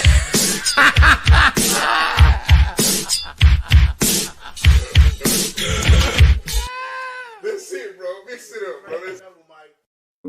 Don't never stop if you wanna be on top, yeah. Tap in. Tap in. Michael Shawn and the Takeover Legends on a Monday morning. Thanksgiving week. The holiday season has begun. Has it? What? I said, has it? Yeah, it has. Pastelas. You said what? I want your mom pastelas. The pateles are, Yes. I don't know. My mom, the older my mom gets, the more she goes like, I'm so tired of men telling me to cook. And I get it. So my mom, all the food that she makes in little condensed portions now, just for my dad. And I'm like, Mom, you ain't make no more. She's like, Nah, Michael, I didn't make any more. I didn't make any more. And That's so good. So there's a Spanish truck. There's a food truck in the suburbs that's called the Spirit of San Juan. Okay. And they have all the food, all the Puerto Rican food that you can get. And I was driving, I picked the girls up, the twins, from school, and Akela goes, Dad, we got to stop over there. And I was like, and I didn't want to stop over there because it's just extra money. But it was the Spirit of San Juan. And food at home. Y'all eat when y'all get home. You ain't hitting with that. I was so that Mo. I was so that. And you know what? I didn't want to be that, but I was we got food at home, but we don't have that food at home. Like Stacey can cook. Let's not get it messed up. But Stacey can't make no pateles and pernil and totones and plantains and all that other stuff. So we went to this food truck, and I spent like $57 on this food truck. I know you did. Yes. But when I tell you this food was so good, and I know, like Mo in a past life was either Dominican or Puerto Rican. There was something there's something.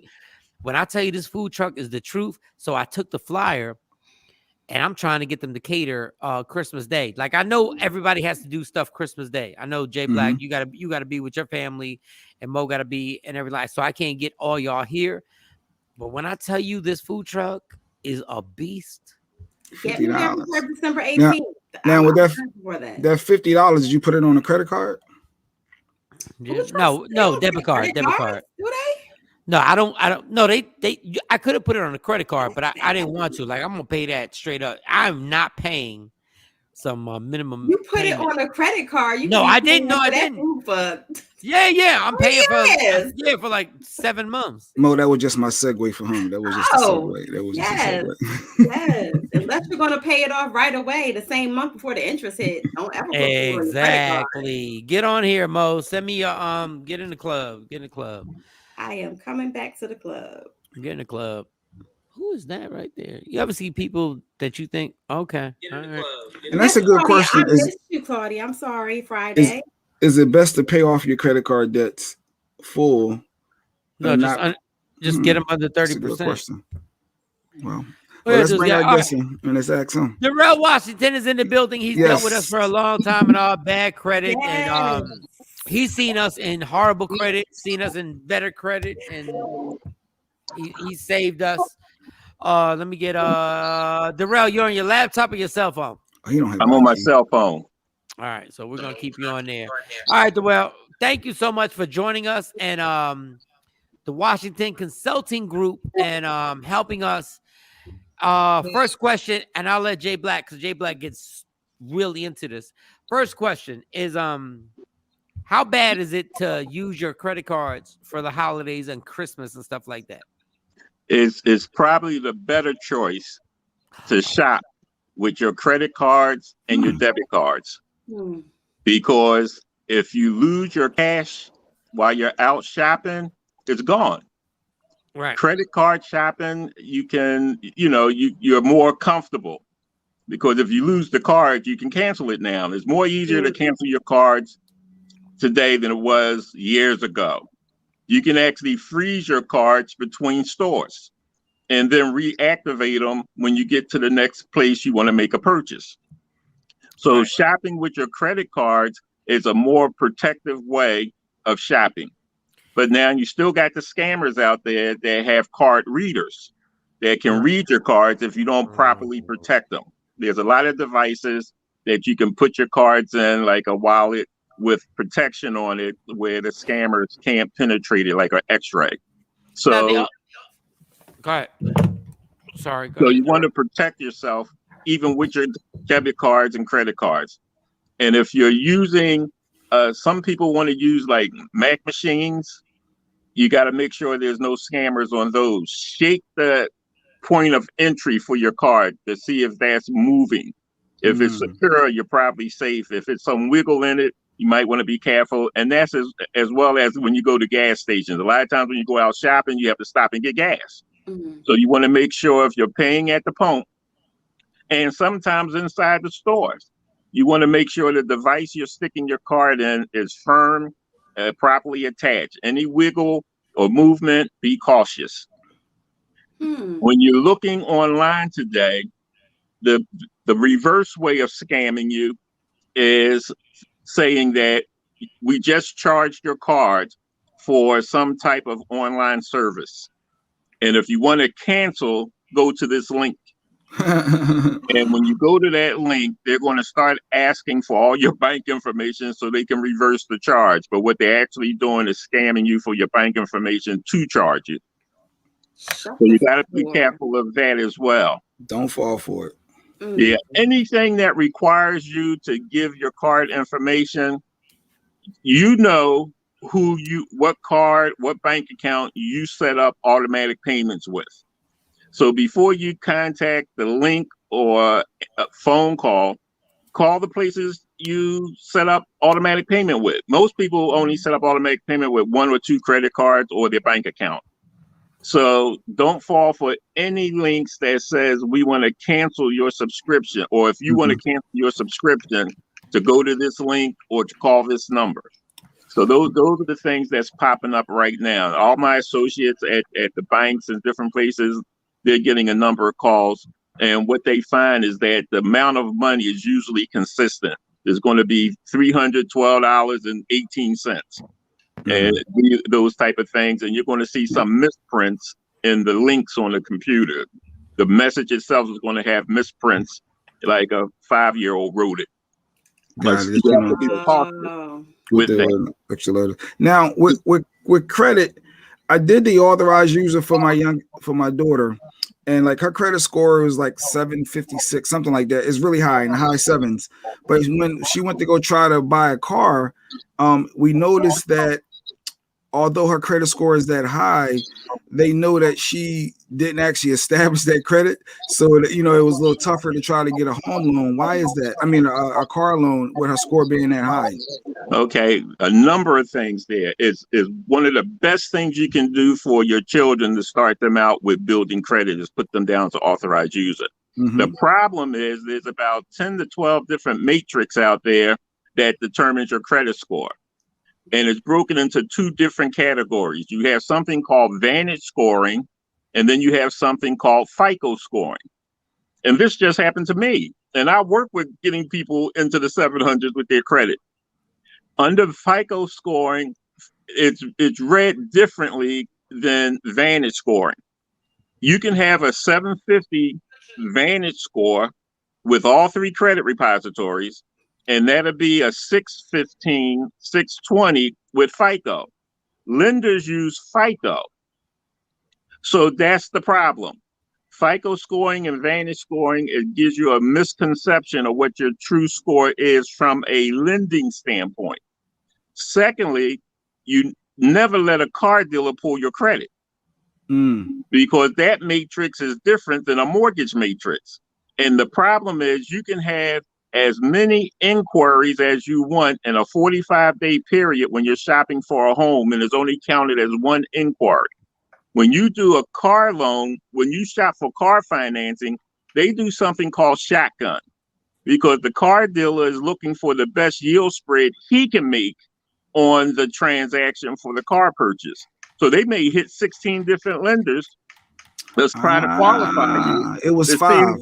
To see which lender is going to give them the best yield spread. The yield spread is profit, how much money they make between the wholesale credits, the wholesale interest rate, and the retail interest rate. So by the time when they get done shotgunning your credit, if you went in there with a FICO 700, you're going to come out of there with a FICO 500. So what do you do then? Like, if she's trying to buy a car, she's young, her score is really high, but it's based off of really mine because she's authorized user. But what is she supposed to do to get a car then? Well, you said when she went to get a house.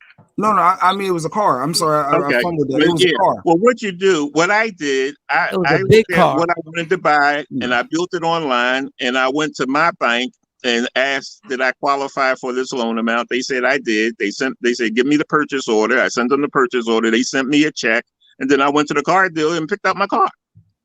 But what about for her? If somebody that's like a young, like you set your Where kids up does she for. bank? Is she a member of a credit union? Oh yeah, she is. But they wouldn't even give her a credit card because they're saying her score is high, but they're saying there's no way she had established this 13 years with this credit card, and they see that she didn't do this on her own. Yeah. So I was just wondering. There's something called a full factorial, and the full factorial credit report breaks down all the facts to that credit account. And this is what I tell people who want to start their own business and different things.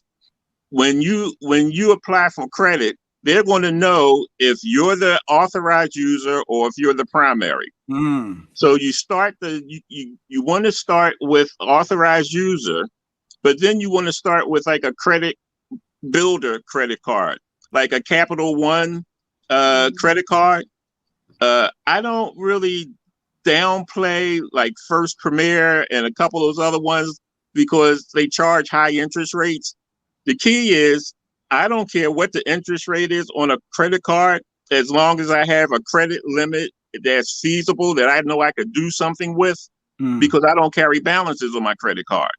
So if the interest rate they offer me is 32%, but they're going to give me a $20,000 credit limit, I'll take that credit card, because when I use that credit card, I'm going to pay whatever I use off within that 25-day payment period.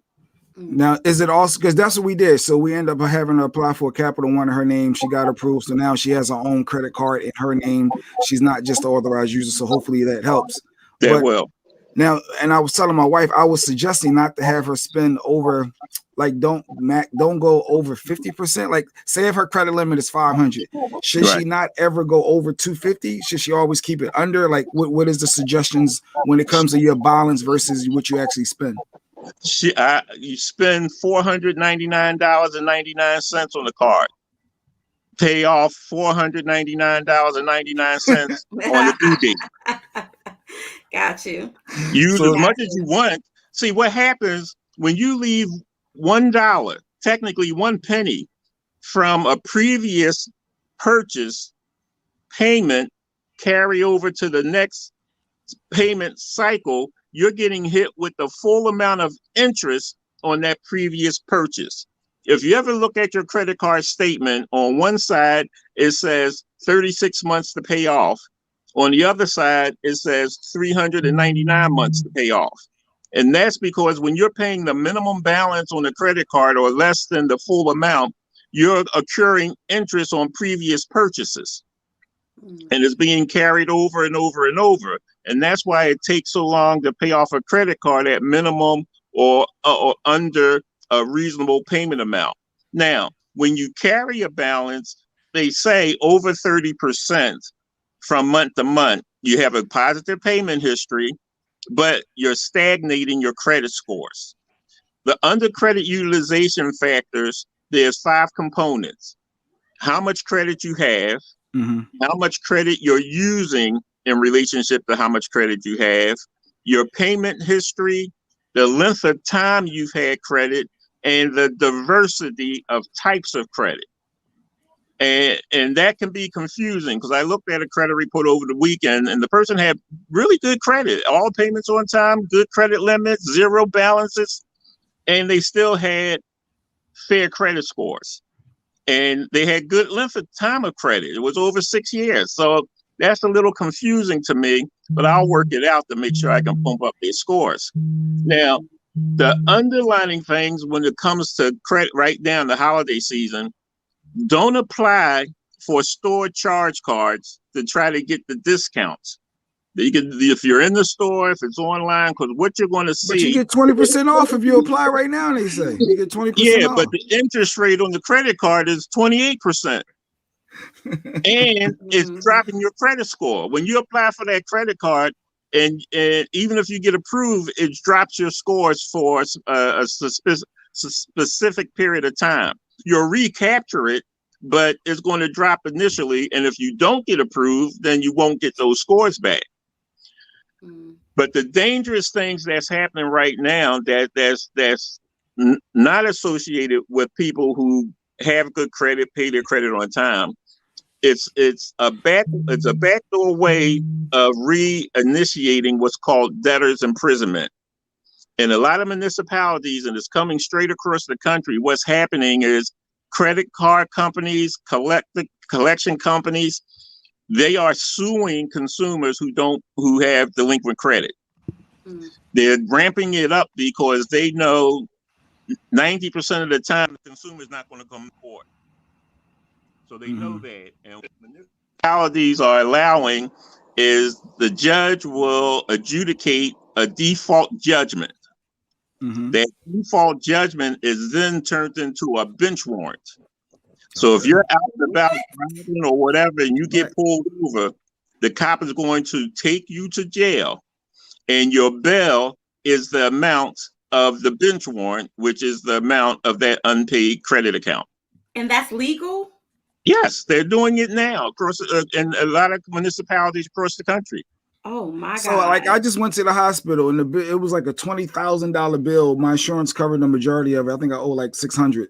So if I don't pay that, it can go on my credit, or ruin my credit score, and they can come lock me up. No, medical bills don't do that. Medical bills don't do that. A lot of times they don't even file on the credit report. Some do. Some I ain't want to pay do, that. But some don't. Yeah, I know for a fact rehabs don't. Go ahead.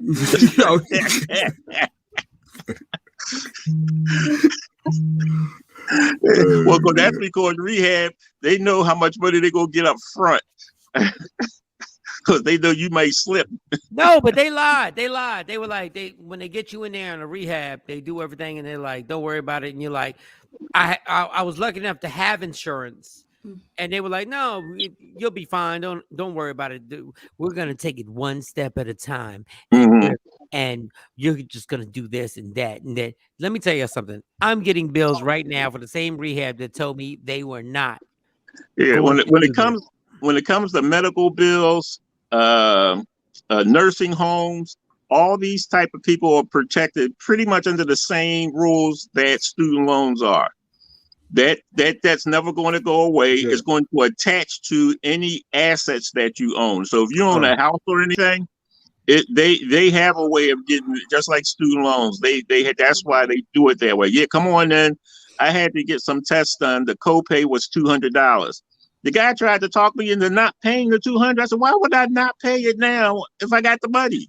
Because they know they can attach to any assets that you have. So, but it won't go on my credit report though. As long as I know sometimes it will. But when I look at credit reports and they have unpaid medical bills, I know how to get those off because that's in violation of HIPAA laws. Your medical bill is part of your doctor-patient information, so you can get those off. So that medical bills, a lot of lenders, underwriters, they just discount that. Because at some point, just about you come into the world in a hospital. So before you leave, you will be in a hospital again 9 times out of 10. A person between the age of birth and 45 is more likely to become disabled than die. So it's a greater chance of interaction with a hospital than it is with an undertaker between age birth and age 45. So that's just going to be an occurrence of life. Now, you can file, depending on it, because I know people who had $100,000 of unpaid medical bills. They can file a bankruptcy and get rid of it. That's the only distinction between student loans and medical bills. You can't file a bankruptcy and get rid of a student loan, but you can file bankruptcy and get rid of medical bills. It's a stigma to file bankruptcy, though, right? People are scared to do that. They don't want to file bankruptcy, right? Ain't that what you usually hear? No, I advise bankruptcy a lot. That's the cleanest, safest, and most efficient way to get rid of debt that you can't manage. Now, if you're financially irresponsible, that's a problem. So I do make sure that you qualify for the bankruptcy. I don't give legal advice. I give financial advice.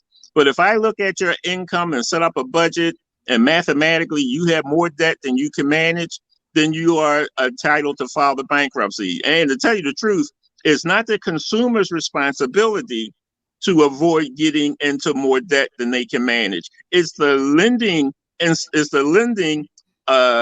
field that's required. Lenders are told, it's a mandate to ensure that they don't put a person into more credit than they can demonstrate the ability to repay. So There's there's two predatory lending in credit cards too? Yes, it's called DTI, debt to income. Lenders are required to do an evaluation of two things: your income and your credit.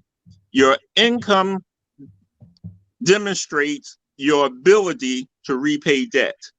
Your credit report indicates your willingness to repay debt. Every time I do, I'm called to speak at different places. I tell a story about a client I have who has $43 million, and he applied for a loan for $1.5 million. He's got an 800 credit score. All his credit is paid on time, and he got turned down by 3 banks. And he couldn't understand, how can I get turned down with an 800 credit score and $43 million in the bank?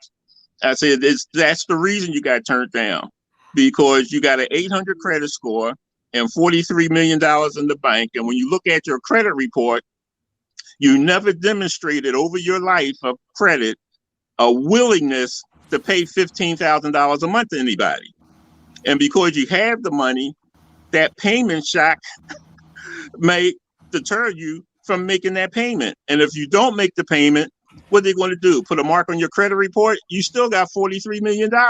So I got a family member that had a high credit balance, and they just increased their limit. I guess so, like, say if their credit card is 1,000 and they got 600-700 they spent, they got increased to, let's say, 1,400. They added more balance on them. I guess to give them more of a cushion, but I guess that's putting them in more debt, though, isn't it?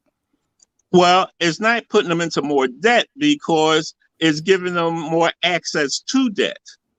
See, even if you have 0 balances on your credit cards and you apply for a mortgage, the underwriter is going to automatically assess a dollar amount to those unused credit cards, because you have the option to use them at any time.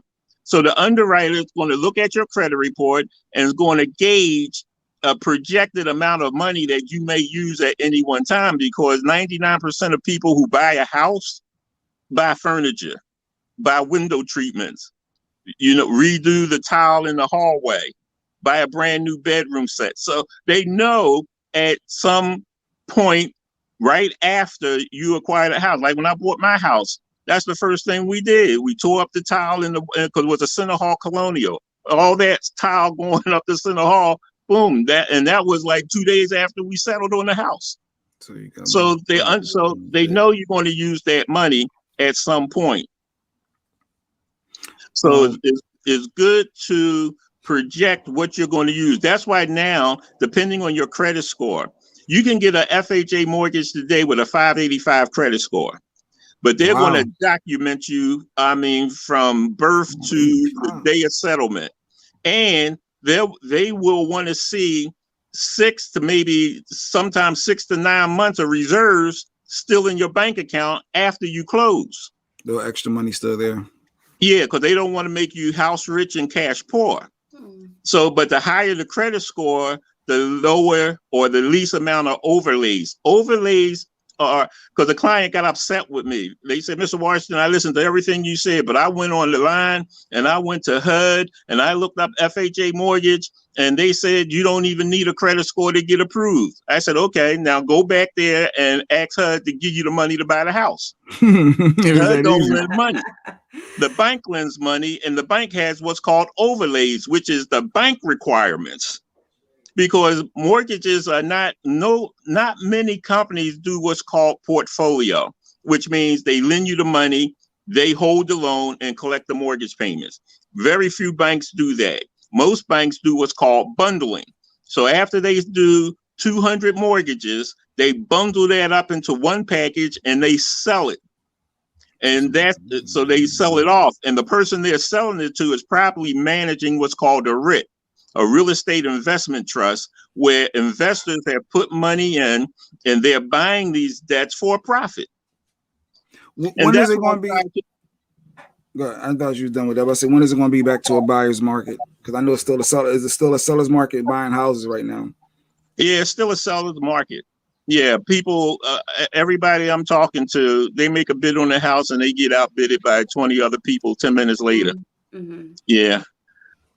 Yeah, so it's still a seller's market, and I like that because I'm building 4 houses in Deptford because But the I'm market. trying to buy. I don't like that. I'm trying to buy a home, and it's like you said, you keep getting outbid 40, 50,000 over, and then they're not even doing inspections on the houses, and it's like, do you really want to buy a house that's not inspected?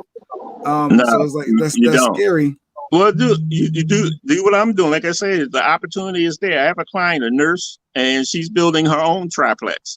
She bought the lot next to the house she has, and she's building her own triplex. She's building it herself, so she don't have to worry about getting outbid. Sound like a hard, long process when you say that. See, that's the good thing. How do I buy 2 spots and you can't get 1 spot, Jay? There's something else. I kept bidding. There's something else that's going on here, and I don't know what it is. I've done. Let me tell you what it is. The realtor. The realtor for the person that's selling the house, they don't tell you what all the bids are because obviously they want you to get your final and best offer. Yeah, but my realtor did tell me the bids, so you got the wrong realtor. No, the realtor. If that realtor don't know the other realtor, they not going to tell you because their job is to get their client the most possible money. Yeah, but you got a bad realtor because my realtor told me they were like, oh, so and so's bidding this, and there's another person bidding this. Well, my person didn't know what the other people each amount was offered. So other than the other realtors say, hey, you're in the ballpark, or hey, you're not in the ballpark. They don't say, hey, Mr. Washington put in a bid for $350, Sexy Mo put in for $345, so you should do $360. It ain't like that. So you got to give your best and final offer. And then, but if my offer is 20,000 over what you asked for, but somebody else put 50,000 over what you asked for, I lose. And I don't want to just automatically put 50 over for no reason. You have 3 types of realtors. Yeah, that's you got your buyer, you got your buyer broker, you have your seller broker, and then you got your dual agent. So that's what you got to be cautious of. And here's the other side of the coin too. The offer that you make is kind of irrelevant because it all breaks down to what the appraisal comes in at. So you can make an offer for $250 for a house, but if the appraisal come in at $225, that means you got to come up with the other $25,000 plus the aggregate between the type of loan you're doing. I don't know if it's an FHA out of pocket, Mike. Right. And I've done those. I've done loans where the house appraised for less than what the seller was asking. Well, for what the buyer agreed to buy it for, and they had to come up with the difference of that money out of pocket. Who had to come up with the difference of me, the buyer, for putting in that offer? So if I put in an offer for $350 and the appraisal comes back at $300, I gotta offset that extra $50,000 out of pocket. Yeah. Mm-hmm. Yes. Yeah. Or you walk different away now. It's different now. I just got in here last year. What are you talking about? It's different. Yeah, it's how you did the deal. Y'all go. It's how you did the deal. My uncle over the summer, he bought a house in Delaware. The realtor called him and said, we got a nice house to show you. My uncle looked at the house, made an offer. The people accepted it, and he bought the house. So Jay just got a good eye. Jay want what everybody else wants, and that's why he keep running into problems. You got to buy an ugly house that nobody wants. And this is what I tell clients. I tell clients to ride around and find the worst house in the best neighborhood they can find. It was a reporter in New York. She still works in New York on Fox. And she wanted a house in the Hamptons. And we sat down and talked. And she found this house that she was going to die if she couldn't get it. Now, she made an offer, and I crunched the numbers, and she could afford it. But that's all she could afford. And I said, look, ride around the Hamptons. I said, look for the most prominent sale sign. Wherever you go, see wherever area you're in, see what sale signs, Century 21, whatever. Find whatever sale signs you see the most in the area. Mm-hmm. Find that one. And she said, why? I said, once you do it, we'll talk. She found one. And I said, call that agent, call that real estate agency, find out who's the top agent. And she's a news reporter. They would know. So she was able to do it. She got the top agent. I said, now ask that agent to find you a house on a short sale. She said, where? I said, the agent got it. They're not going to post it online. They're not going to list it on MLS. She actually found the same type of house a block away from where she wanted to be for a few $100,000 less. And it needed a little work, but her brother's a contractor. She bought the house, had the work done. Now it looks like the best house in the area, and it's costing her less on her mortgage payment than it would if she would have bought the one she actually wanted. But you So still have that's to have. what you have to Then do you have to today. have. But then you have to have the money to fix the house. Well, her brother's a contractor. He'll work with her, but she could afford it. All right. Well, Jay ain't got a contractor. I ain't But got no, it. but Jay can get an FHA 203K. Is it at 203K loan? Yeah, that's 203K. A It builder's sounded loan, like right? it was a lot of work. He mentioned something about a 2 or 3K. It's not a lot of work. It was sound confused. But It's not Iris, a lot of work. before you go into the 2 or 3K, Iris had a good question. Say if I put that bid in for 350, the house appraises for 300, and we got that agreement, and I can't afford to pay the 50,000 out of pocket. I have never heard what y'all talking about. You put in a I've contingency. never heard this. So Iris, I've so to never answer- heard that. If somebody, y'all go ahead. You put in a contingency. This shit I've never heard of, and I've bought multiple houses. I've never heard of something being appraised at 300 and they sell it for 350. The asking price is over. Your house for whatever you want. Whatever you want. Okay, so your house for? So But why what are you we worried do- about the appraisal? The appraisal basically is whatever I'm agreeing to buy it for is what I'm But buying the it for. bank, But the bank is only going to finance a certain percentage depending on the type of loan you apply for. But they're gonna. The bank is going by the appraisal. The bank. No, they're going about. No, I'm getting my loan first. No. But this is what I'm saying. You can get your commitment. No, you can't even get a commitment. You can get a pre-approval. Yes. You can get your pre-approval, but that's subject to the appraisal. The appraisal, the loan is based on the agreement to sell or the appraised value, whichever one is less. So if you agree to buy a house for $350,000, the house appraised for $500,000, they're only going to lend you $350,000.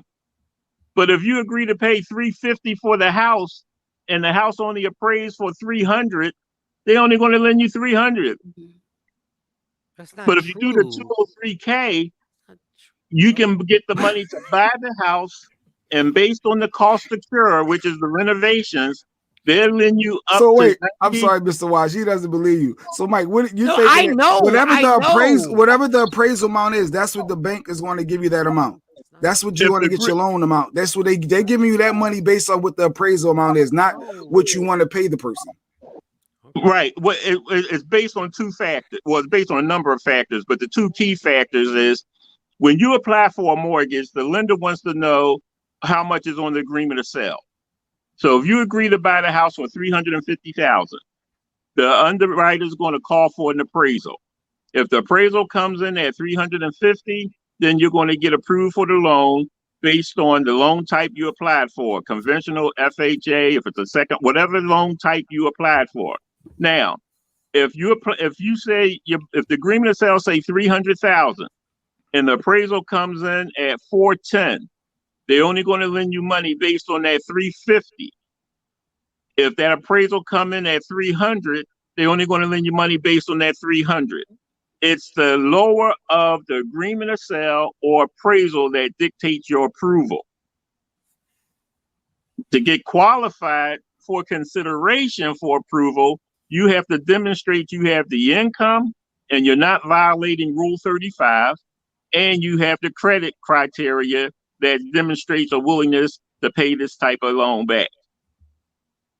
Yeah, a lot of people overlook Rule 35.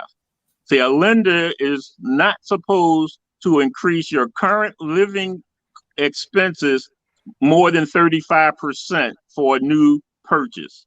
So your rent or current mortgage shouldn't increase more than 35% of what you've demonstrated paying over the last 2 years. That's why they want your payment history from a current mortgage, or they want to see deposits coming out of your bank account for your rental payments. Before, they used to just say, give me a letter from your landlord saying you've been paying your rent on time. But bad tenants easily get that letter from the landlord because he want to get you out of his house. Iris didn't even know that you could pay more than what the appraisal is. Yeah, you could absolutely. You could pay more than what the property appraised for, and that's what I was saying. I give that price. I mean, I agree to this number, and then the appraisal's a lot less. I got to come up with that difference, and that's part of the juggling act of putting in offers and bids. That's because a real estate market is created. It's not automatic. It's created. The Bears are one of the greatest examples of turning nothing into something. The Bears family was sitting around. They found a piece of white glass sitting somewhere, and they said, "You know what? We're gonna call this a diamond and charge people millions of dollars for the best looking piece of glass we can present to them." Diamonds were tools. They were drill bits. They were worth nothing. That's why in the 70s, the guy came up with the idea of selling pet rocks. He said, if you could sell a piece of glass and get money, I'm going to sell pet rocks. And the guy became a millionaire selling pet rocks. If somebody appraises something for $300,000. Yes. So what you're saying is if it's appraised, if you get a loan for $350,000, I don't get what Jay Black said. I got to put $50,000 more in. If what Jay is saying, if he feels he wants to pay $350 for this house, but the house only let me break for it your down house. No, break it in for his house. Stay simple, for his y'all. House. And it for Mike, your house. You selling your house right now. You want $300,000 for it. Yeah, I'll put in the offer because I know everybody's a hot commodity. I'll put in an offer for $325,000. I'm offering you $25,000 more than what you asked for your house. Okay. But the appraisal when they do the evaluation is only worth $300,000. I still have to give you that $325,000. That $25,000 because that's what you negotiated for. So you're not. But the bank is only still giving me $300,000 for the loan because your loan. But that's what you were approved for. So you're making a mistake. You have to, whatever you're approved for. My pre-approval was $450,000. The houses I'm putting the bid in was $350,000. So if it only appraises for $300,000, just because I'm approved, my pre-approval is for $450,000. The bank doesn't care about my pre-approval. They only care about what that appraisal amount was. Well, I got my loan. The house worth? What I was approved for, I got the loan. Yes, I got the loan for what I was approved for. For the appraisal amount. But go ahead. Your realtor supposed to know the market, and the realtor is supposed to know where the value is coming down. See, here's the thing: your house is not worth the value of your house. The appraiser to come up with the value of your house is to go out and see what other homes sold for within a certain time period, within a certain geographical location. I have two houses. When I evaluated what it cost me for my houses, it came in around $57 a square foot. Next to one of the houses a guy bought last year, he spent $303 a square foot for his house.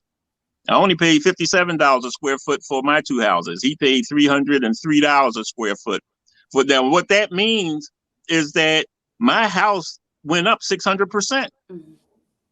Because now my house will be valued based on what he paid for his house. And there's other properties in the neighborhood that sold for more than what he paid for his house. So your house, the house that you're looking at is going to be valued based on similar homes that sold within a certain time period, within a certain geographical location. And on rare occasions, a bank will let an appraiser go outside of that jurisdiction if there are no comparable houses. And if the house appraised for more than $1 million, then the appraiser has to get two appraisals with similar values within 5% of each other for either appraisal to be valid. So, Mike, with your appraisal, so if yours appraised for $300,000, maybe the appraiser can come back and readjust it, like Tam said. What they did, they ended up readjusting the appraisal to make it higher. So they made the appraiser higher amount, so that the bank was going to give me that money or give whoever that same amount, which was able to get everything processed. If you don't have the difference, y'all can say whatever you want. I know what happened. Yeah, like I said, there are circumstances. There are circumstances, but you would have to. The same thing. I have a lot of investors. They buy and flip, or they buy and hold. And what they do, they buy the house and then they want to come back and refinance and take cash out. Well, unless they can demonstrate that they've done upgrades to the property. They put in new heating systems, plumbing, this, that, a fourth and a fifth, and have receipts. Your house is only worth what you paid for it within the first 12 months. After seasoning, which on average is 12 months, then you can refinance it based on appraised value. Other than that, it's just value. Now, I have some clients that aren't really astute when it comes to renovating houses, and they buy the house for 50, they buy the house for 40, they do $50,000 worth of renovations, and then the house appraised for $40,000. And they scratching their head trying to say, well, what happened? Well, what happened was they enlarged the closets, they enlarged the bathroom, they enlarged the kitchen, which means they eliminated living space. So the less living space you have, the lower your value to your property. The more living space you have, you increase the value. Volume, obviously, yep. Yeah, I know Mike so is still frustrated. Mike is just not processing. I'm not. First of all, Jay, stop with the bullshit. I'm not frustrated because I'm good. I got the spot I wanted. No, but you're not understanding some of the struggles and challenges that I'm being faced with in a seller's market being a buyer. But you have not always been in a seller's market. A seller's market just recently. You've been looking for this for way before it was a seller's market. It was this year. It was this year. It was before this year. No, I waited. All right, so for transparency, Darrell Washington here helped me through a bankruptcy 10 years ago, which stayed on my credit for 10 years. But as soon as he helped me do it after that first year, my credit shot back up and I was good. But that still sits on your credit for those 10 years. Once that 10 years passed, my score went up even higher, another 100 points. So, but you wait and you juggle. So yes, and during those years, I've been balancing buying or waiting. But now that the bankruptcy is fully off, which was this year, officially that 10th year happened, and that's what we were going to buy. But literally everything. So you're not a normal situation then. I am. People have bankruptcies or collections and stuff on their stuff. I mean, I ain't got it now, but go ahead. Okay. In 2008, Obama changed the bankruptcy rules, especially when it came to buying a home. Okay. After filing a chapter, so you can file a Chapter 7. You're in and out in 91 days. On the 92nd day, you can start establishing new credit. And what Obama says, if you establish new credit over a 12-month period, you qualify for an FHA mortgage. Now, you can file a Chapter 13. At 99.99%, when you file Chapter 13, you're in it for 5 years. However, after your first 12 months of payments through your trustee and managing all your other additional credit on time for 12 months, you qualify to get a mortgage. So bankruptcy doesn't prohibit you from getting a mortgage. Matter of fact, the 7 puts you in a better position to get a mortgage because that discharges all of your debt. The 13, except for student loans. Except for student loans. I don't give a fuck. Like, but here's the thing with I'm not student loans. frustrated in any way. Here's the thing So with student Tam asks loans. about student loans and debt ratio and all that stuff. Like, what's going on with student loans? Yeah, student loans now, the same thing, Obama did this as well. Before Obama, in order to reestablish rehabilitate your student loans, you had to pay what's called a reasonable amount of money to start the rehabilitation process, which 99% of people didn't have. Under the Obama rule, you can start rehabilitating your student loans for $5. And after 9 payments, you're reestablished. And then it goes to what's called the income-based repayment. So depending on your income, and if you're over or under the poverty level, may continue that $5 forever. Now, zero. An ICR could be 0 too, depending on what your income is. Depending on what pay your income $5 is. for the rest of their life paying their loan Depending back. on your income. Depending on your income, and if it's above or under the poverty level. And now, under the new bill that Biden just did, you can be qualified for forgiveness. Before, in order to be forgiven, the court would have to determine you will never be able to earn enough money to pay it. Under the Bidens, there's other criteria that you can qualify for forgiveness. Give me one. About that, Mr. Give me one. Give me one area. Nobody understands what's in this recovery bill yet. No, they're still going through it because Betsy DeVos when they were trying to do that elimination through student loans, she screwed that all up because that's her family's business. So she didn't want debt forgiveness for student loans because that's what her family's into. But now all these new rules and regulations are coming up, and that's why there's so much delay in Congress, because they're trying to push these bills through, which they are moving now, but nobody knows everything that's in the bill. If you got a student debt, does that hurt your credit chances of getting a loan for a home or a car because they see that you have that balance on there? Does that hurt your debt to income ratio? Depending on your income and what your monthly payment is, it is factored into your DTI. It is factored. And so this is why I tell ICR, does it affect it? Say it again. If you are on ICR, income contingent repayment, does that affect your overall income to debt ratio as far as like lenders are concerned? Like when they look at your it depends on the lender. See, I work with a number of lenders. Now, some of them will just look at your total student debt and factor in 1% of the balance as your monthly payment, even though it may just be $5. Now, some lenders will go with whatever your actual payment is. So it all depends on the lender. Some lenders are more conservative than other lenders. And there's no contrast. That's the lender's choice. But yeah, but the rehabilitation, I did a deal in Atlanta a couple months ago, and my client didn't know that she was the actual lender on her daughter's student loan. And she thought her daughter was paying it, and the daughter wasn't. And she went into something called CAVIS, and I had never heard of CAVIS, but that's an agency that sits in between FHA and the Department of Education. And if you have a loan in CAVIS, you can't get an FHA case number for a mortgage. So we had to clear CAVIS, and I had never even heard of it till this year. Got it. So there's a lot of things that's still being developed through it. Now we got through it, and it could be rehabilitated and worked out, but it was a learning process for me and my client to figure that all out and for her to get her home. So fortunately, there are hurdles, but fortunately, they're not too difficult. I found out to resolve once you understand the mechanics of it. All right, Darrell, if they want to get in touch with you, how can they get in touch with you?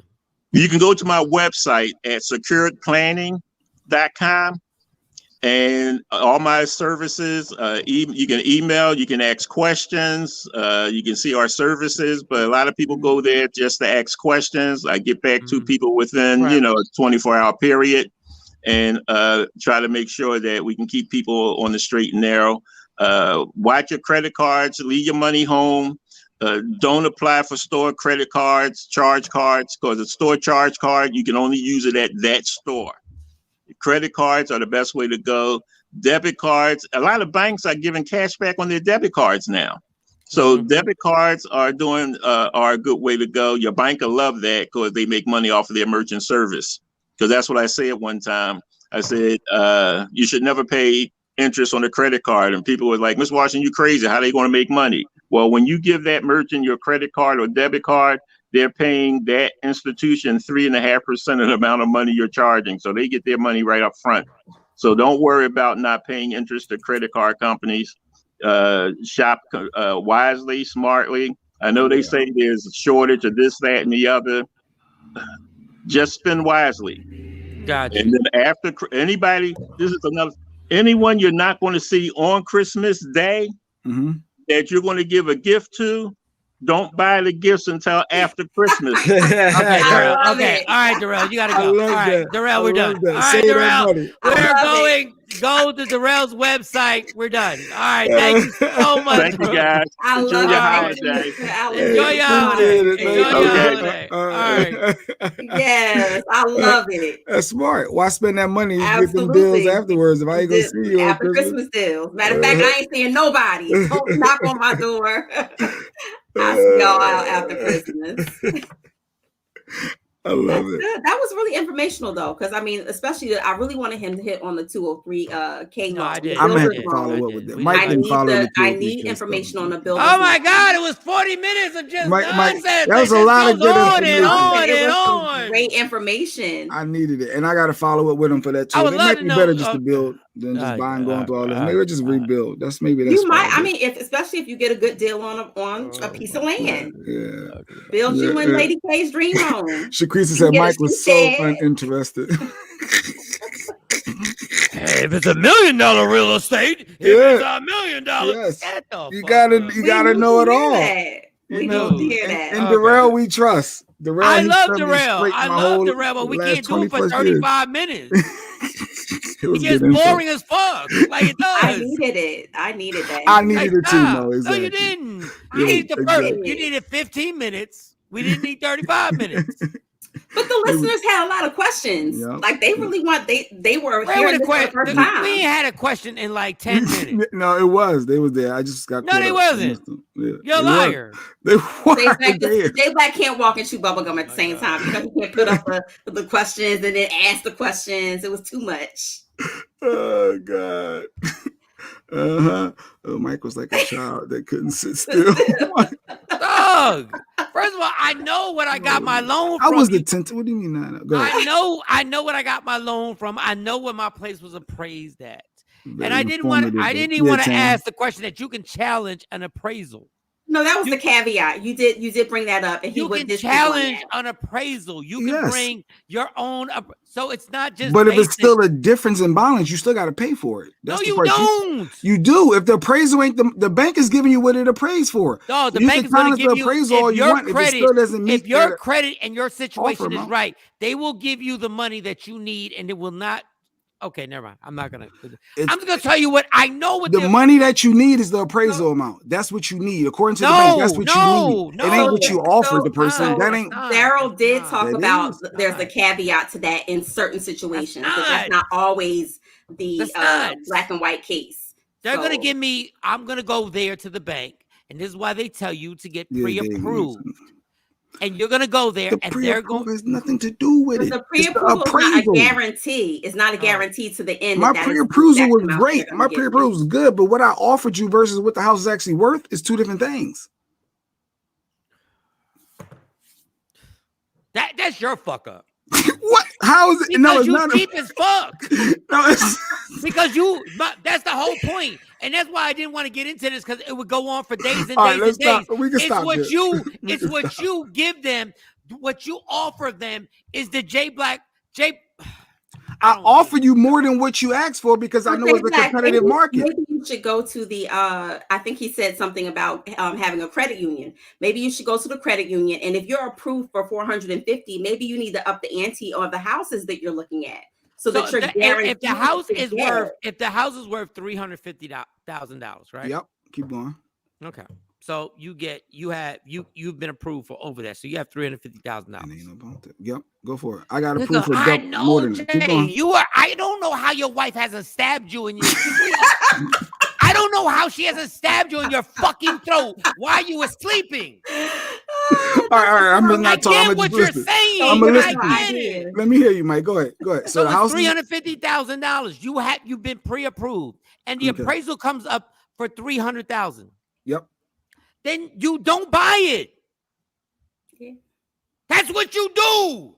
You don't fucking buy it. That wasn't what I was going. But what I'm saying is, this is what's killing me. You keep saying if I buy it and the appraisal was under what my approval is. I put the offer in for that amount because my pre-approval was there. Jay, listen. If the appraisal was left, then you don't fucking buy it. Don't buy it. You move on to another house. You move on. You move on. Yes. So you're acting like you're getting this craziness. Like, of course, if you buy a house that is appraised for $300,000 and you get approved and they sell it for $350,000, of course there's $50,000 extra that you're paying over the appraisal. So you got to walk away. You got to check up the deuces. Unless the houses around it are the comps around it are appraised at 530. But your house is not looking like the 530. Well, that's an investment. But you keep miswording it. You keep saying you have to pay extra money. No, you're not. If you want to keep moving forward with it. Yeah. But Jay, you're paying over what the appraisal is. And so that's what's happening right now in the market. People are overpaying for houses right now. No. Not paying over the appraisal. They're paying over the asking price. Over the asking price, which is the appraisal is not going to meet that amount. That's not the appraisal. The praise, whatever I offer you is what I offer you. The house, they ain't going to praise for that. They're going to praise for less. If I still want to move forward, I got to pay that difference. Jay, the appraisal isn't going up. What's going up is what they're asking people to pay for it. Yes. So you have to decide. Yes. So it's not about paying an extra $50,000 because the appraisal, the bank ain't making you pay anything. The bank is saying the person is offering you this house. So there's no extra. This is what's killing me. When you and Darrell are going back and forth, there is no extra. The selling price, if I have a car that's appraised for $10,000 and I say you're going to pay me $13,000 and the bank gives you $13,000. The bank ain't going to give me that. They're not they only going to give me the 10. Doug, you can get a pre-approved loan first and they will give you the money. It's on you to pay it back. Pre-approved is not. That's just something I got the loan for something that was more. All right. You're not following along. Dog, I'm following what you're saying. You can get I can get a loan that has nothing to do with a mortgage. That has nothing to do with a mortgage. So now that's a different type of loan. You're asking you just getting me going just my credit union to a bank and say, look, I want X amount of money. Like you are acting as if you're paying extra because if you're paying for something that is more than the appraisal rate, you're paying for the price that you agreed with. And the bank will, if your credit is right, the bank will give you the money. They won't give you the difference. They're not going to give you the difference. That's what you're going wrong. Okay. They won't give you the difference. They're not going to give you more than what the house has appraised for, because then that's a loss for them. You're giving me more money. So then let me explain something. So how are you losing out if everybody is getting the houses that you're saying people are outbidding? How are they getting the loan then, Jay? What? No, they paying out of pocket. Meaning, for me, I could have kept going with houses, but it's like, wait, am I paying extra $40,000 money down or negotiate it differently? I got to come out of pocket. So it's like, all right, well, I got to outbid because there's no way I'm going to pay that additional funds. If they're going to absorb some, if the seller is absorbing some of the money at the table, which they're not. They're not doing those seller's assist right now because it's a hot market. Like they know they're going to get their bread. So ain't nobody doing assist with anything. If I wanted to move forward, boom. So what he's saying is go with the lesser house that nobody really wants and just fix it up, which makes sense. You're able to put that energy into it. And it ain't a hot commodity for a house that may be $250 in that same area, that I can get it to where it's going to look like the $350 or better. But if you work with your realtor, from what he's saying, if you work with your realtor, you'll be able to see some of the listings that are not on the MLS list. Yeah, those the short like the short sales and things like that. Yeah. But sometimes they take a while too. But I get it. Not in all cases. I think that in your case, Jay Black, I mean, it wouldn't hurt to try. So yeah. I get with Darrell afterwards and figure out that 203K and I think that may be the best. I've been considering that. I'm really looking at the 203K loan.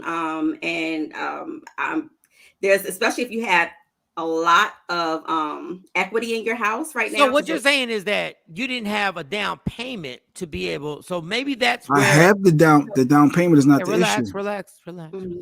But you would have to pay on top of the down you're saying payment. coming out of pocket, you'd have to come out of pocket to actually pay for the place because they're asking for more than what the appraisal is. Yeah, and the bank is only giving me what the appraisal is. So that's a down payment. That's some money that has to come on top of the down payment. I get it. So that's a different story when you explain it like that. Then yeah, you got to come out of this whole time. I don't know how Stacy don't stab you. I don't know how Stacy in the middle of the night she don't grab a knife and slit your throat. You don't listen. Oh goodness! No, I'm literally about to go upstairs and go get the paperwork for this place. No, it's over, Mike. No. It's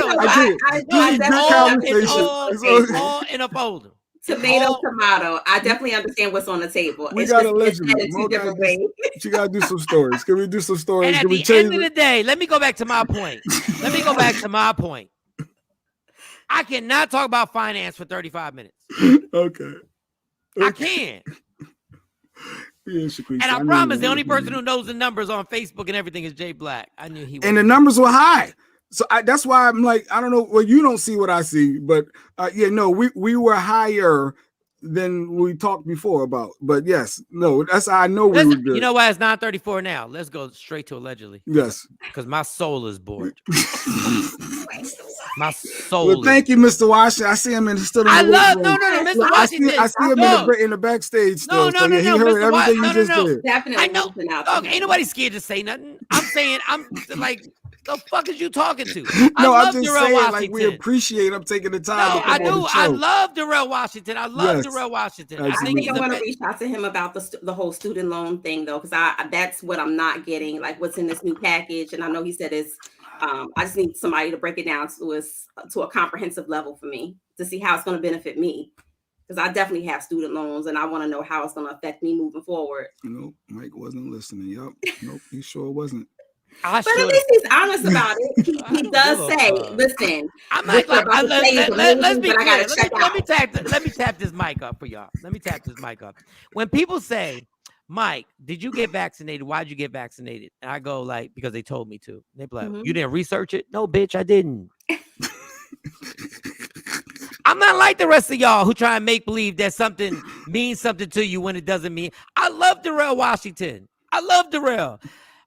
Then Mike, you don't want to know about finance. Go out there and broke and go out there and get cheated. And Dave, you can critique me with all you want. I'm saying we can't do a topic for 35 minutes. It just go like Darrell is dope. Darrell is dope. Darrell Washington is amazing. I'm not scared to say this shit. I don't care. I get what you're saying. Talking finances and numbers could be boring after a while. 35 minutes. I get what you're saying. He says that with the business bully. He says that with anybody who comes on and talks about this all the time. No secret. I say we. I don't say Jay. I don't say Mo or Darrell. We don't have any discipline because it just keeps going. Mm-hmm. It just keeps going. And then the one thing that happens is that allegedly, which we could keep going, then we're doing a meeting about the show right now in front of y'all. Right now. On allegedly. So what winds up happening is that allegedly gets cut down. All I'm saying is like, dog, even when we do anything, when we go too long, we just go too long. That's all I'm saying. Because your producer doesn't produce, and he doesn't produce. It all came down to Mike being wrong and not listening. That's what it all. All right, so now we move on. It had nothing to do with that. It has to do. We have no producer. We don't have a producer for the show. Well, the holiday until he gets tired and goes like this. Till he gets tired. He got tired earlier, right? He got tired earlier when we were talking earlier, right? And Jay wanted to wrap it up. We gotta go to break. Out of nowhere, he ain't never wrapped shit up in this show ever. I don't even know what we were talking about. Look at the time. We were talking about the things that turn women off about men. So we never. And he wanted to wrap that shit up. He was like that. We went to break. He's like, yeah, it's over. It's over. We went to break, and we never did get to that super producer Jay Black. Well, let's go to allegedly right now. How about I put that hat on for a second? Just for a second. I can't even get you on my IG live. I can't even get you on my IG live. And then in between, I'll tell you maybe some things that turn women off. Maybe I'll put y'all down on some things that turn women off. And Darrell, I love you, Darrell. Darrell, I've rocked out with you for literally like over 12 years. Has nothing to do with Darrell Washington. Nothing to do. Nothing to do with his information.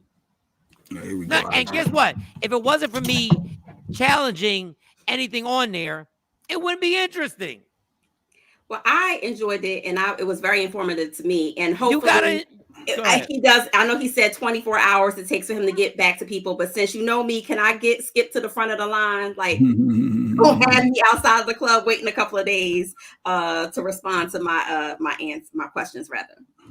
Right, there we go. Get on IG Live. Get on IG Live so we get these stories popping. So I don't even know if I can. Let's see if I can do this. Did your phone die? Because my phone's almost dead too. Yeah, my phone is DJ Rockwell. Is telling me that. Rockwell, what's going on? We got a comedy show coming up, Rockwell. So it's gonna go down. We got a comedy show going on here. What up, Miss Star? What up? What up? DFW will be back in the DFW. Don't think because I'm just on the East Coast doing what I'm doing that I'm not coming back to DFW December 8th. Addison Improv. We're right back there December 8th. I had a nice time at that place, mind you. The real Storm. Is that Stormy? What up, Storm? Who's the real Storm?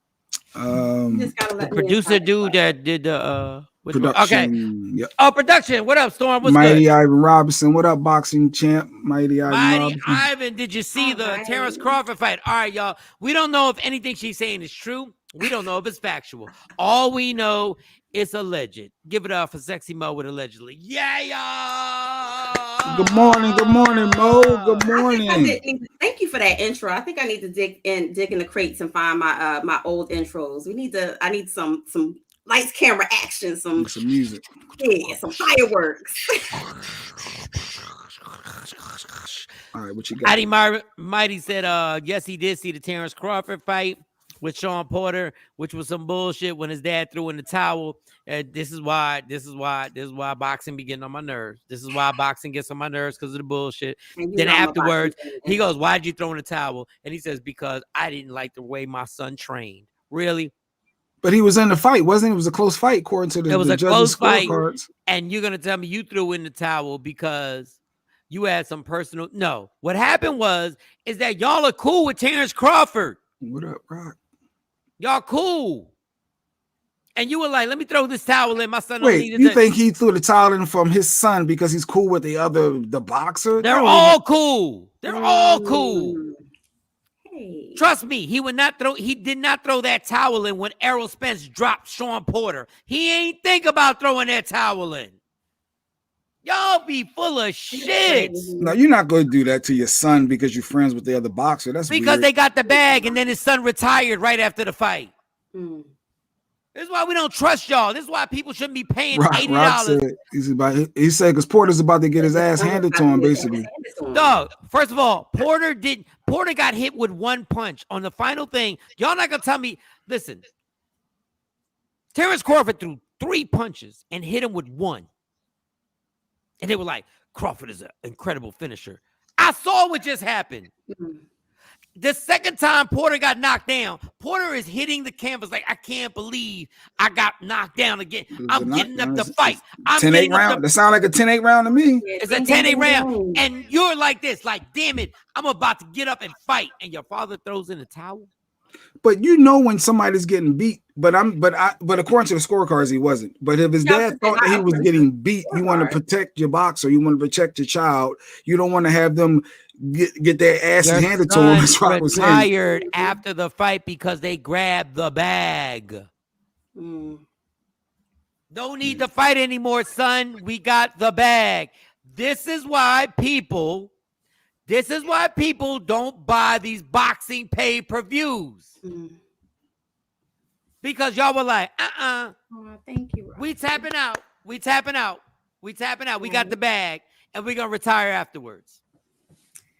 This is why Errol Spence was in the crowd, and they laughed. When they saw the towel, they laughed, and they got out of there because they knew everybody had been bamboozled.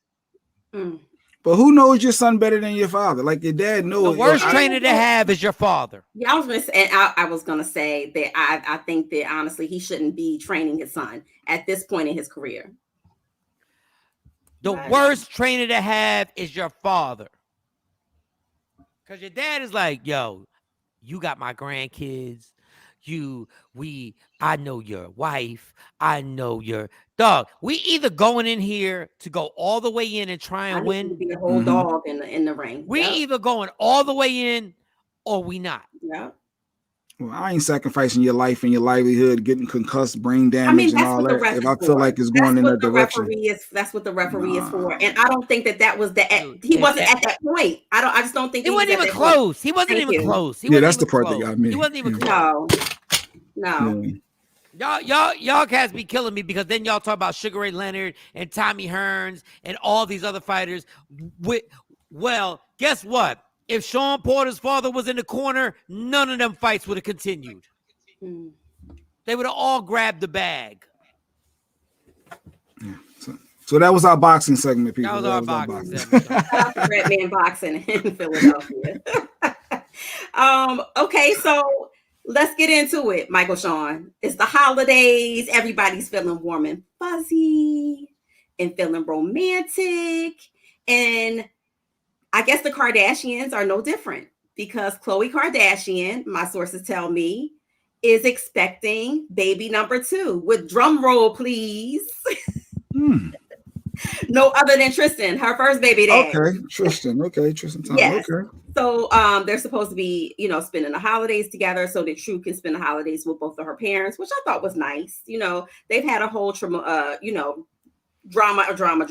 filled relationship since True has been born. Of course, she's caught him cheating multiple times, but that's how she got him in the first place. So that was to be expected from all of us. You know what I like about Khloe, and this is what Hispanic and Black women can't deal with. This is what Hispanic and Black women friends. This is what y'all can't deal with. This is what y'all can't deal with. When a woman just basically tells you, you be like, girl, you don't deserve. I'm not leaving. Oh, I'm not. Just say I'm not leaving. That's what y'all can't deal with. I'm not leaving. Girl, don't take that. Don't take that from him. He was in the hotel with that other chick. You should. I'm not leaving. Let me tell you something. When I lay in the bed with him, there's no other place in the world. I'm not even talking about sex. When he lays next to me, there's no other place in the world I want to be except next to him.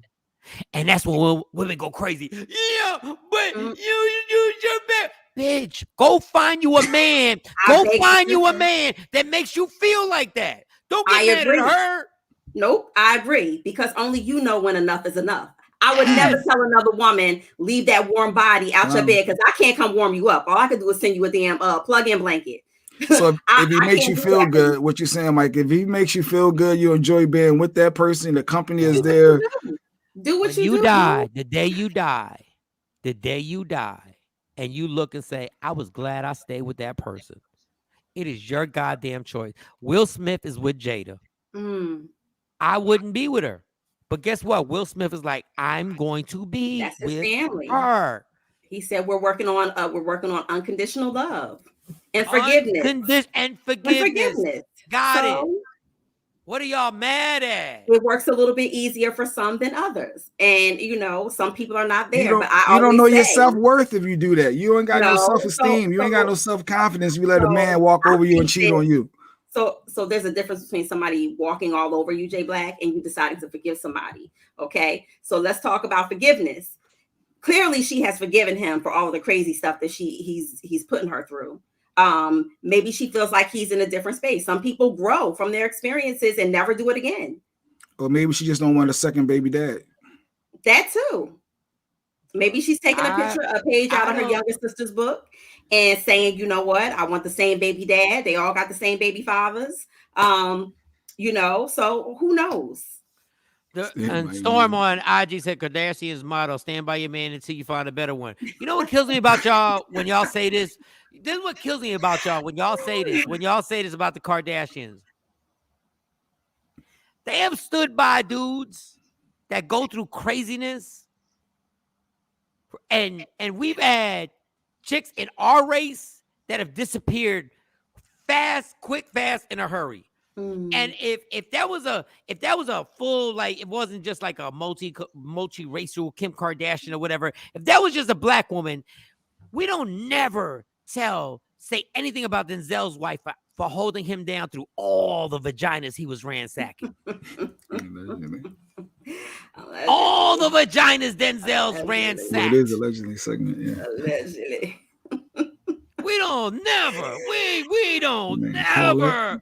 never be like, you dumbass. We go like, that's a strong woman. Right? She holding him down. So there's a difference between holding him I down. have never seen Camille Cosby. Camille, she holding Bill down. I've never seen a full scandal on Denzel.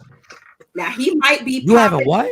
I've never seen a full open scandal on Denzel, meaning like he's come out. I mean, the mistress come out, the extra babies came out and was like, yeah, that's me. I've never seen that with Denzel. Now, am I saying that he ain't smashing or he hasn't smashed through the years? They got the stories of the girl knocking on the goddamn door of his house. I've never seen a Jonesy reported it. I've never seen the extra babies and so forth. I've never seen that from them. I'm not saying it didn't happen. Just seen it. You know it happened. Of course.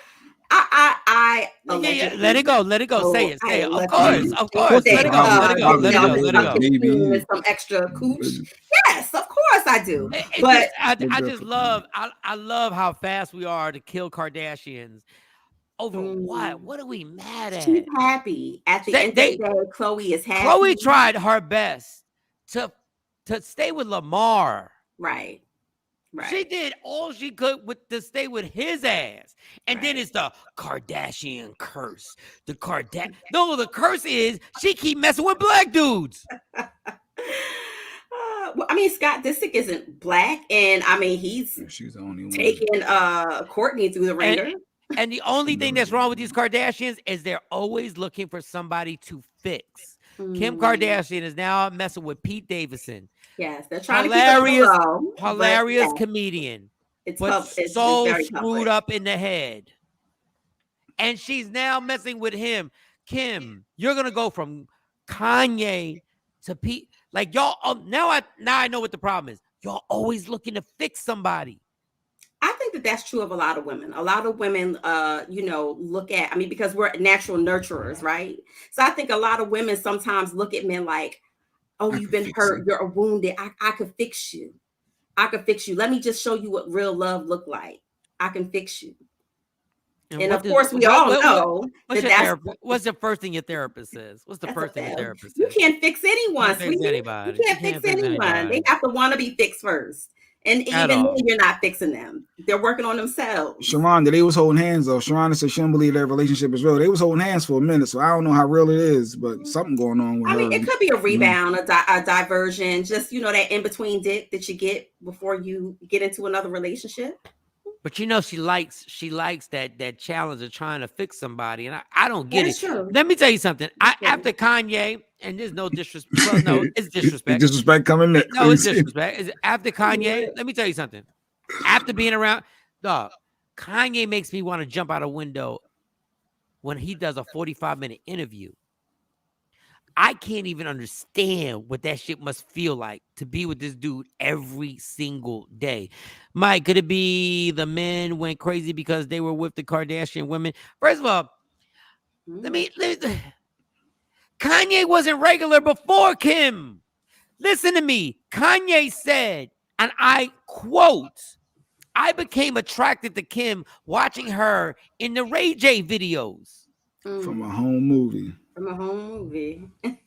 And that's when he went. And he was like, I really want to be with her. Like, y'all gonna stop making, if I did the opposite thing, and there was a group of guys, right? That I kept saying all these women, it's the curse to all these women. Y'all was saying, so why y'all keep making these women sound so weak? If it was the opposite way around, you'd be saying, why you keep making these women sound, why y'all keep making these men sound so weak? These dudes ain't weak dudes. So professional status does not mean that you're not weak mentally. Dog. Or have challenges mentally. Lamar Odom came from the hood. Weak? Mentally. No, he was never weak. You can't make it through what he made it through. Coming from where he came from, you can't be mentally weak. There are negative coping skills, right? Yes, crack, and cocaine. Yes, so crack. He had issues. No, it has nothing to do with being weak. It has to do with his addiction. That and having an addiction is a weakness. But you're not gonna blame that on Chloe. I'm not saying that. But that's what I'm saying. I'm saying the Kardashian curse. Chloe ain't make this dude do crack. Oh no, I don't believe that. How about this? He was doing crack before Chloe, and the coaches were like, "Yo, you gotta chill. Like you gotta really chill with this." He ruined his own career off of this whole thing. It ain't got to do with the Kardashian curse. No, I think anything Chloe tried to help him. I will say that. She stuck by his side. She tried to help him. Even when they split off and branched off, she still cared enough about him and his well-being to rush to his side when he had that whole OD in the hotel room. She dropped everything. True. To try to help, to help him through that period. Wasn't she in a new relationship with French Montana at that point? Was she dating somebody else when she was still holding him down? He's in a relationship, Jay Black. He's in a relationship. Was she seeing or was she getting smashed by French Montana allegedly? Yes. But relationship, no. If there's one person that should have been caught cheating, it's Kim Kardashian. Okay. Can we all agree that she has? And there was never but you can say whatever you want. Allegedly. I don't think she cheated on Kanye. You can say whatever you want. If there's one woman who should have been allowed a scandal while she was married to somebody, oh, okay, it should have been Kim. We ain't got one scandal about Kim. We ain't got one. Like I'm just like this whole. She said that she won. I mean, she said that the whole breakdown of the marriage was that her idea of having a husband and being married was that he was going to be home, and he was never home. She said that in a most recent interview. So I think that it wasn't the ups and downs of his disorder more so than she was lonely. Yeah. Yeah. And loneliness is a bitch. Well, according to Shawnee, she's still married, so she shouldn't be dating or talking to anyone until she's divorced. So Shawnee's adamant about when you're married on paper, nothing moves until you. Dog, if I don't like you no more, we married. I'm fucking.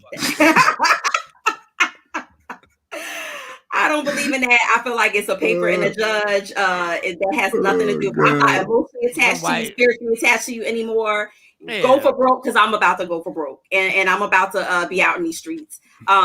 Definitely, I don't think that just because you're still married and you're in the process of divorcing in terms of legally that it means that you cannot date and not be happy. So Claude says, whenever anyone brings up the Kardashians, all I say is Reggie Bush got out while the getting was good. Famous or not, he wasn't with the foolishness. But he did find somebody who looked just like her. She's simple. And that's because we all got a type. We got a type.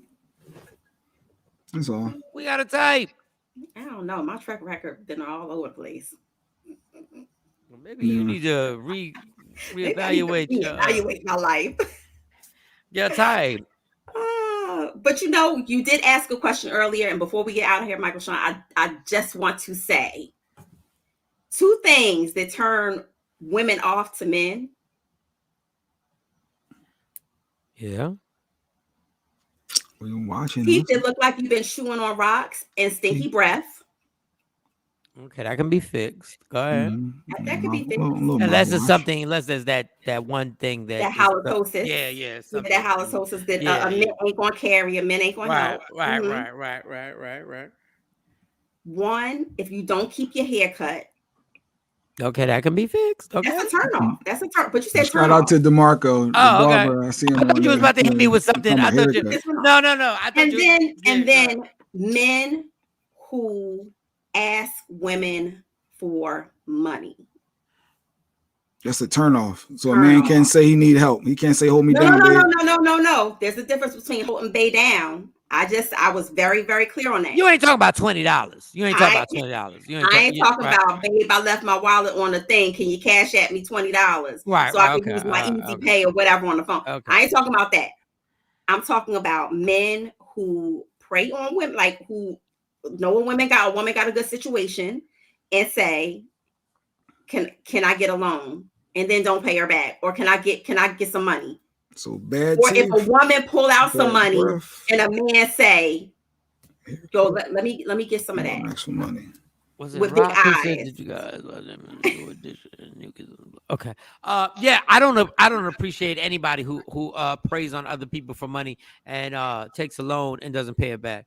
Like if you ever taken a large loan from somebody you've never paid it back, yeah, you're whack.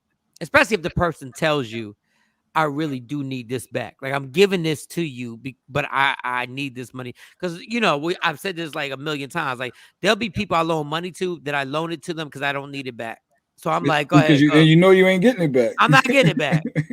But if I trust you and I say, like amongst these 3 squares, if any of us go to each other and we go like, we need a significant amount of money. That's different. And we tell each other, I can give you this money, but I need this back for real. If you don't do that, then I don't F with you. Like, so see, I agree with Jeanette. She said, I never say alone. That's so my me sister. neither. My thing is, if I'm giving you, I can't give you, I don't like to give people money that I need back. You know why? Because if something happened to you and your family and you can't give it back to me, I want to still have that good grace feeling in my heart. I don't want to have no animosity towards you. Like, I can't believe he ain't pay me back, or I can't believe she ain't pay me back. Like, so if I give it to you and you give it back to me, that's great. But if I give it to you and you can't give it back to me, I won't feel no type of way. My daughter. Yeah, now, if I give it to you and you take your whole family on vacation and you out here hitting the Louis store and the Gucci store, then yeah, we got a problem. But my thing is, the conversation needs to be had that, yes, I can pay you back. And you have to understand, I can pay you back. It's going to take, okay, how you going to pay me? Number one, how you going to pay me back? It's going to be in one lump sum. 3 months.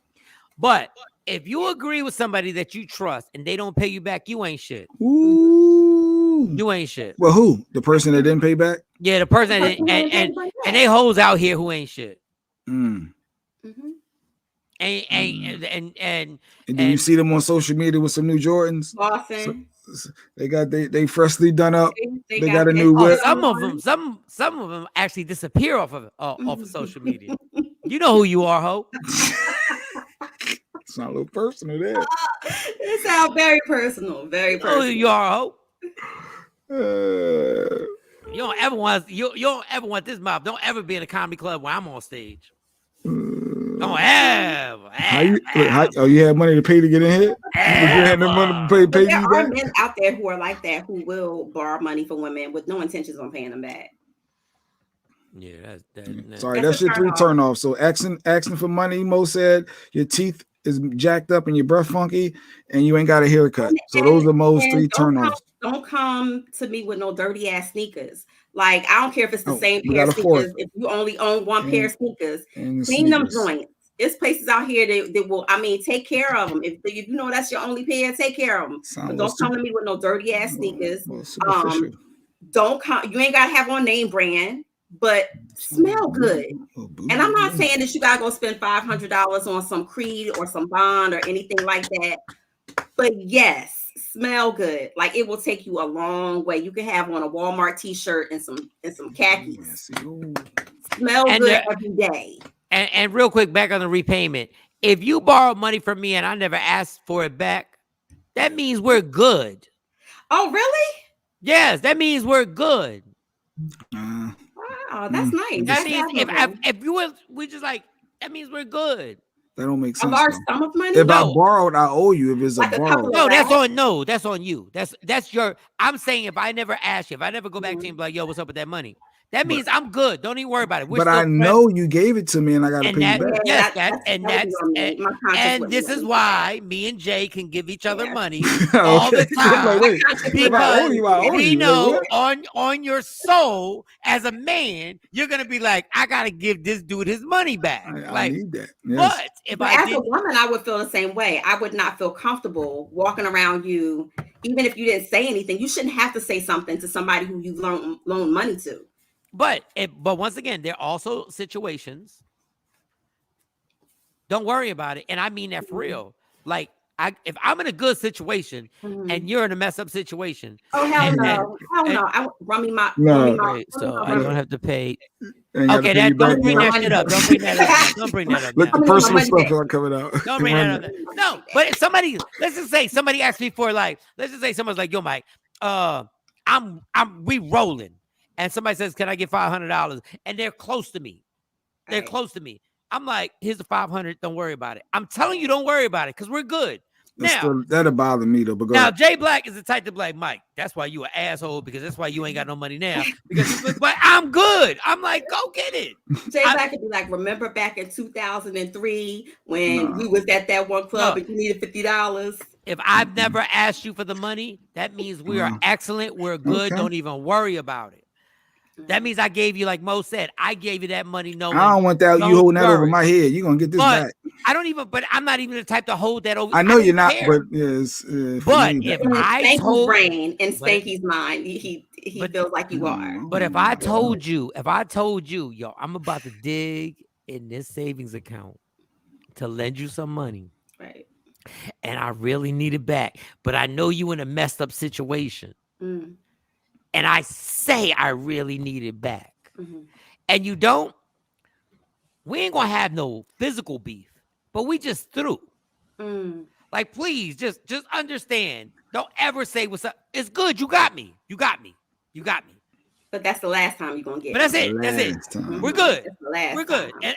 And understand, and people out there who do that and burn people like that, all you're doing is fucking yourself up. Because the day I loan you money and you pay me right back is the day you always know you could always come to me and be like, if I got it. If I got it, I'm like, dog. Like, I got people that I can go to that be like, yo, I'm fucked up right now. I really need this and I can pay you right back.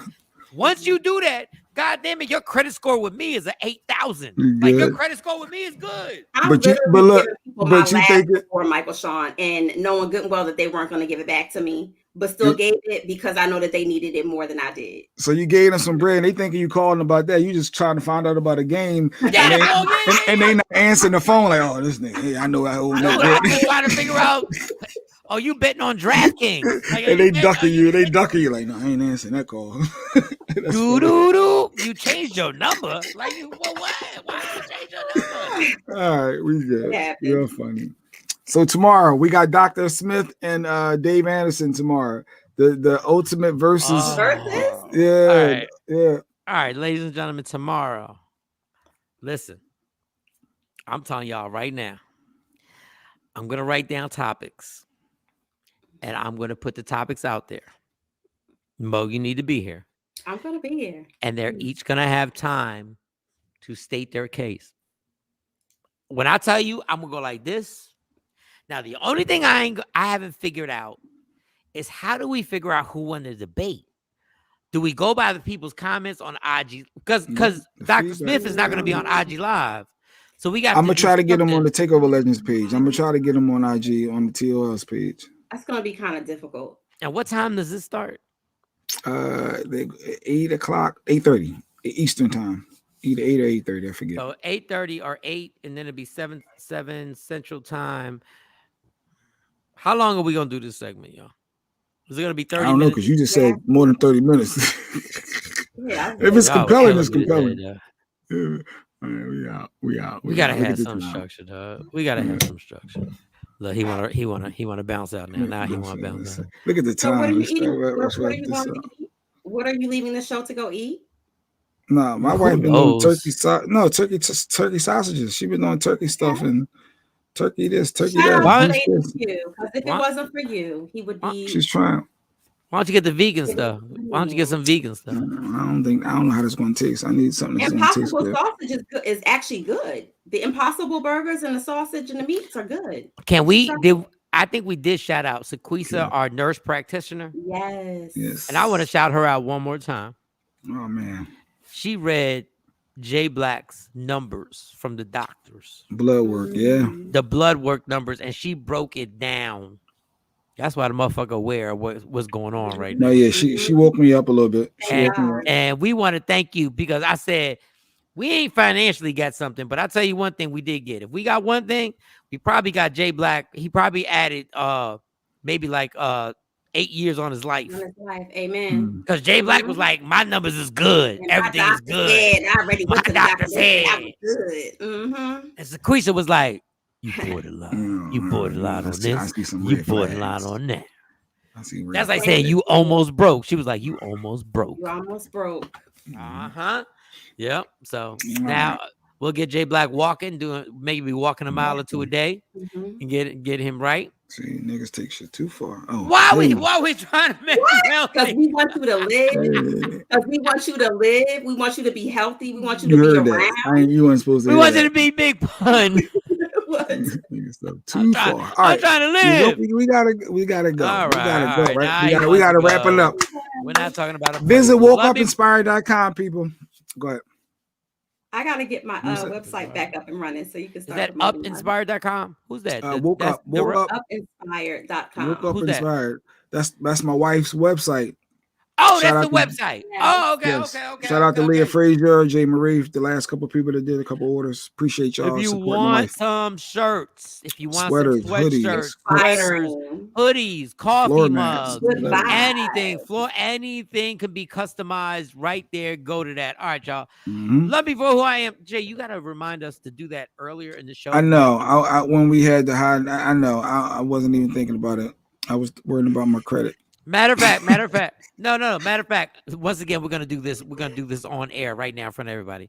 When we do a segment, it should be this segment is brought to you by. Bam. That's All it. right. True that. Don't say I ain't got good ideas, dog. Don't say I ain't got good ideas. Yeah, true that. You can't produce the show and be funny, J Black. I'm not producing. I told y'all that when we started this off. That was never. I'm all by myself. Love me for who I am, not who you want me to be, because I can never be a producer. And understand, there's only one thing in life that's guaranteed. When I'm in the streets, I just hang out with Kevin Hart for no goddamn reason. Like whenever I'm in the streets. Last night was a good night. Last night was a good night, and see y'all tomorrow. We'll see what happens. See y'all. Oh yeah, fight for your happiness. Never let anybody steal it from you. Michael, Sean, Sexy Mo, Jay Black, Shawnee Scott, my man. We didn't hear from Action today. Yeah, he was there. He was here. He was here. He had a couple shady stabs. Yeah, you know how you do. He was a shady. Couple funny moments. Yeah. All right. He wasn't. Is he still FaceTime banned? No, he's back. FaceTime. He's back? Facebook out of Facebook jail. He's good. Facebook jail. All right. We'll talk to you tomorrow. All right. Yeah. Michael, Shawn, and the Takeover Legends, where the truth hurts, but also makes you laugh. Baby, tap in. Tap in. Don't never stop if you want to be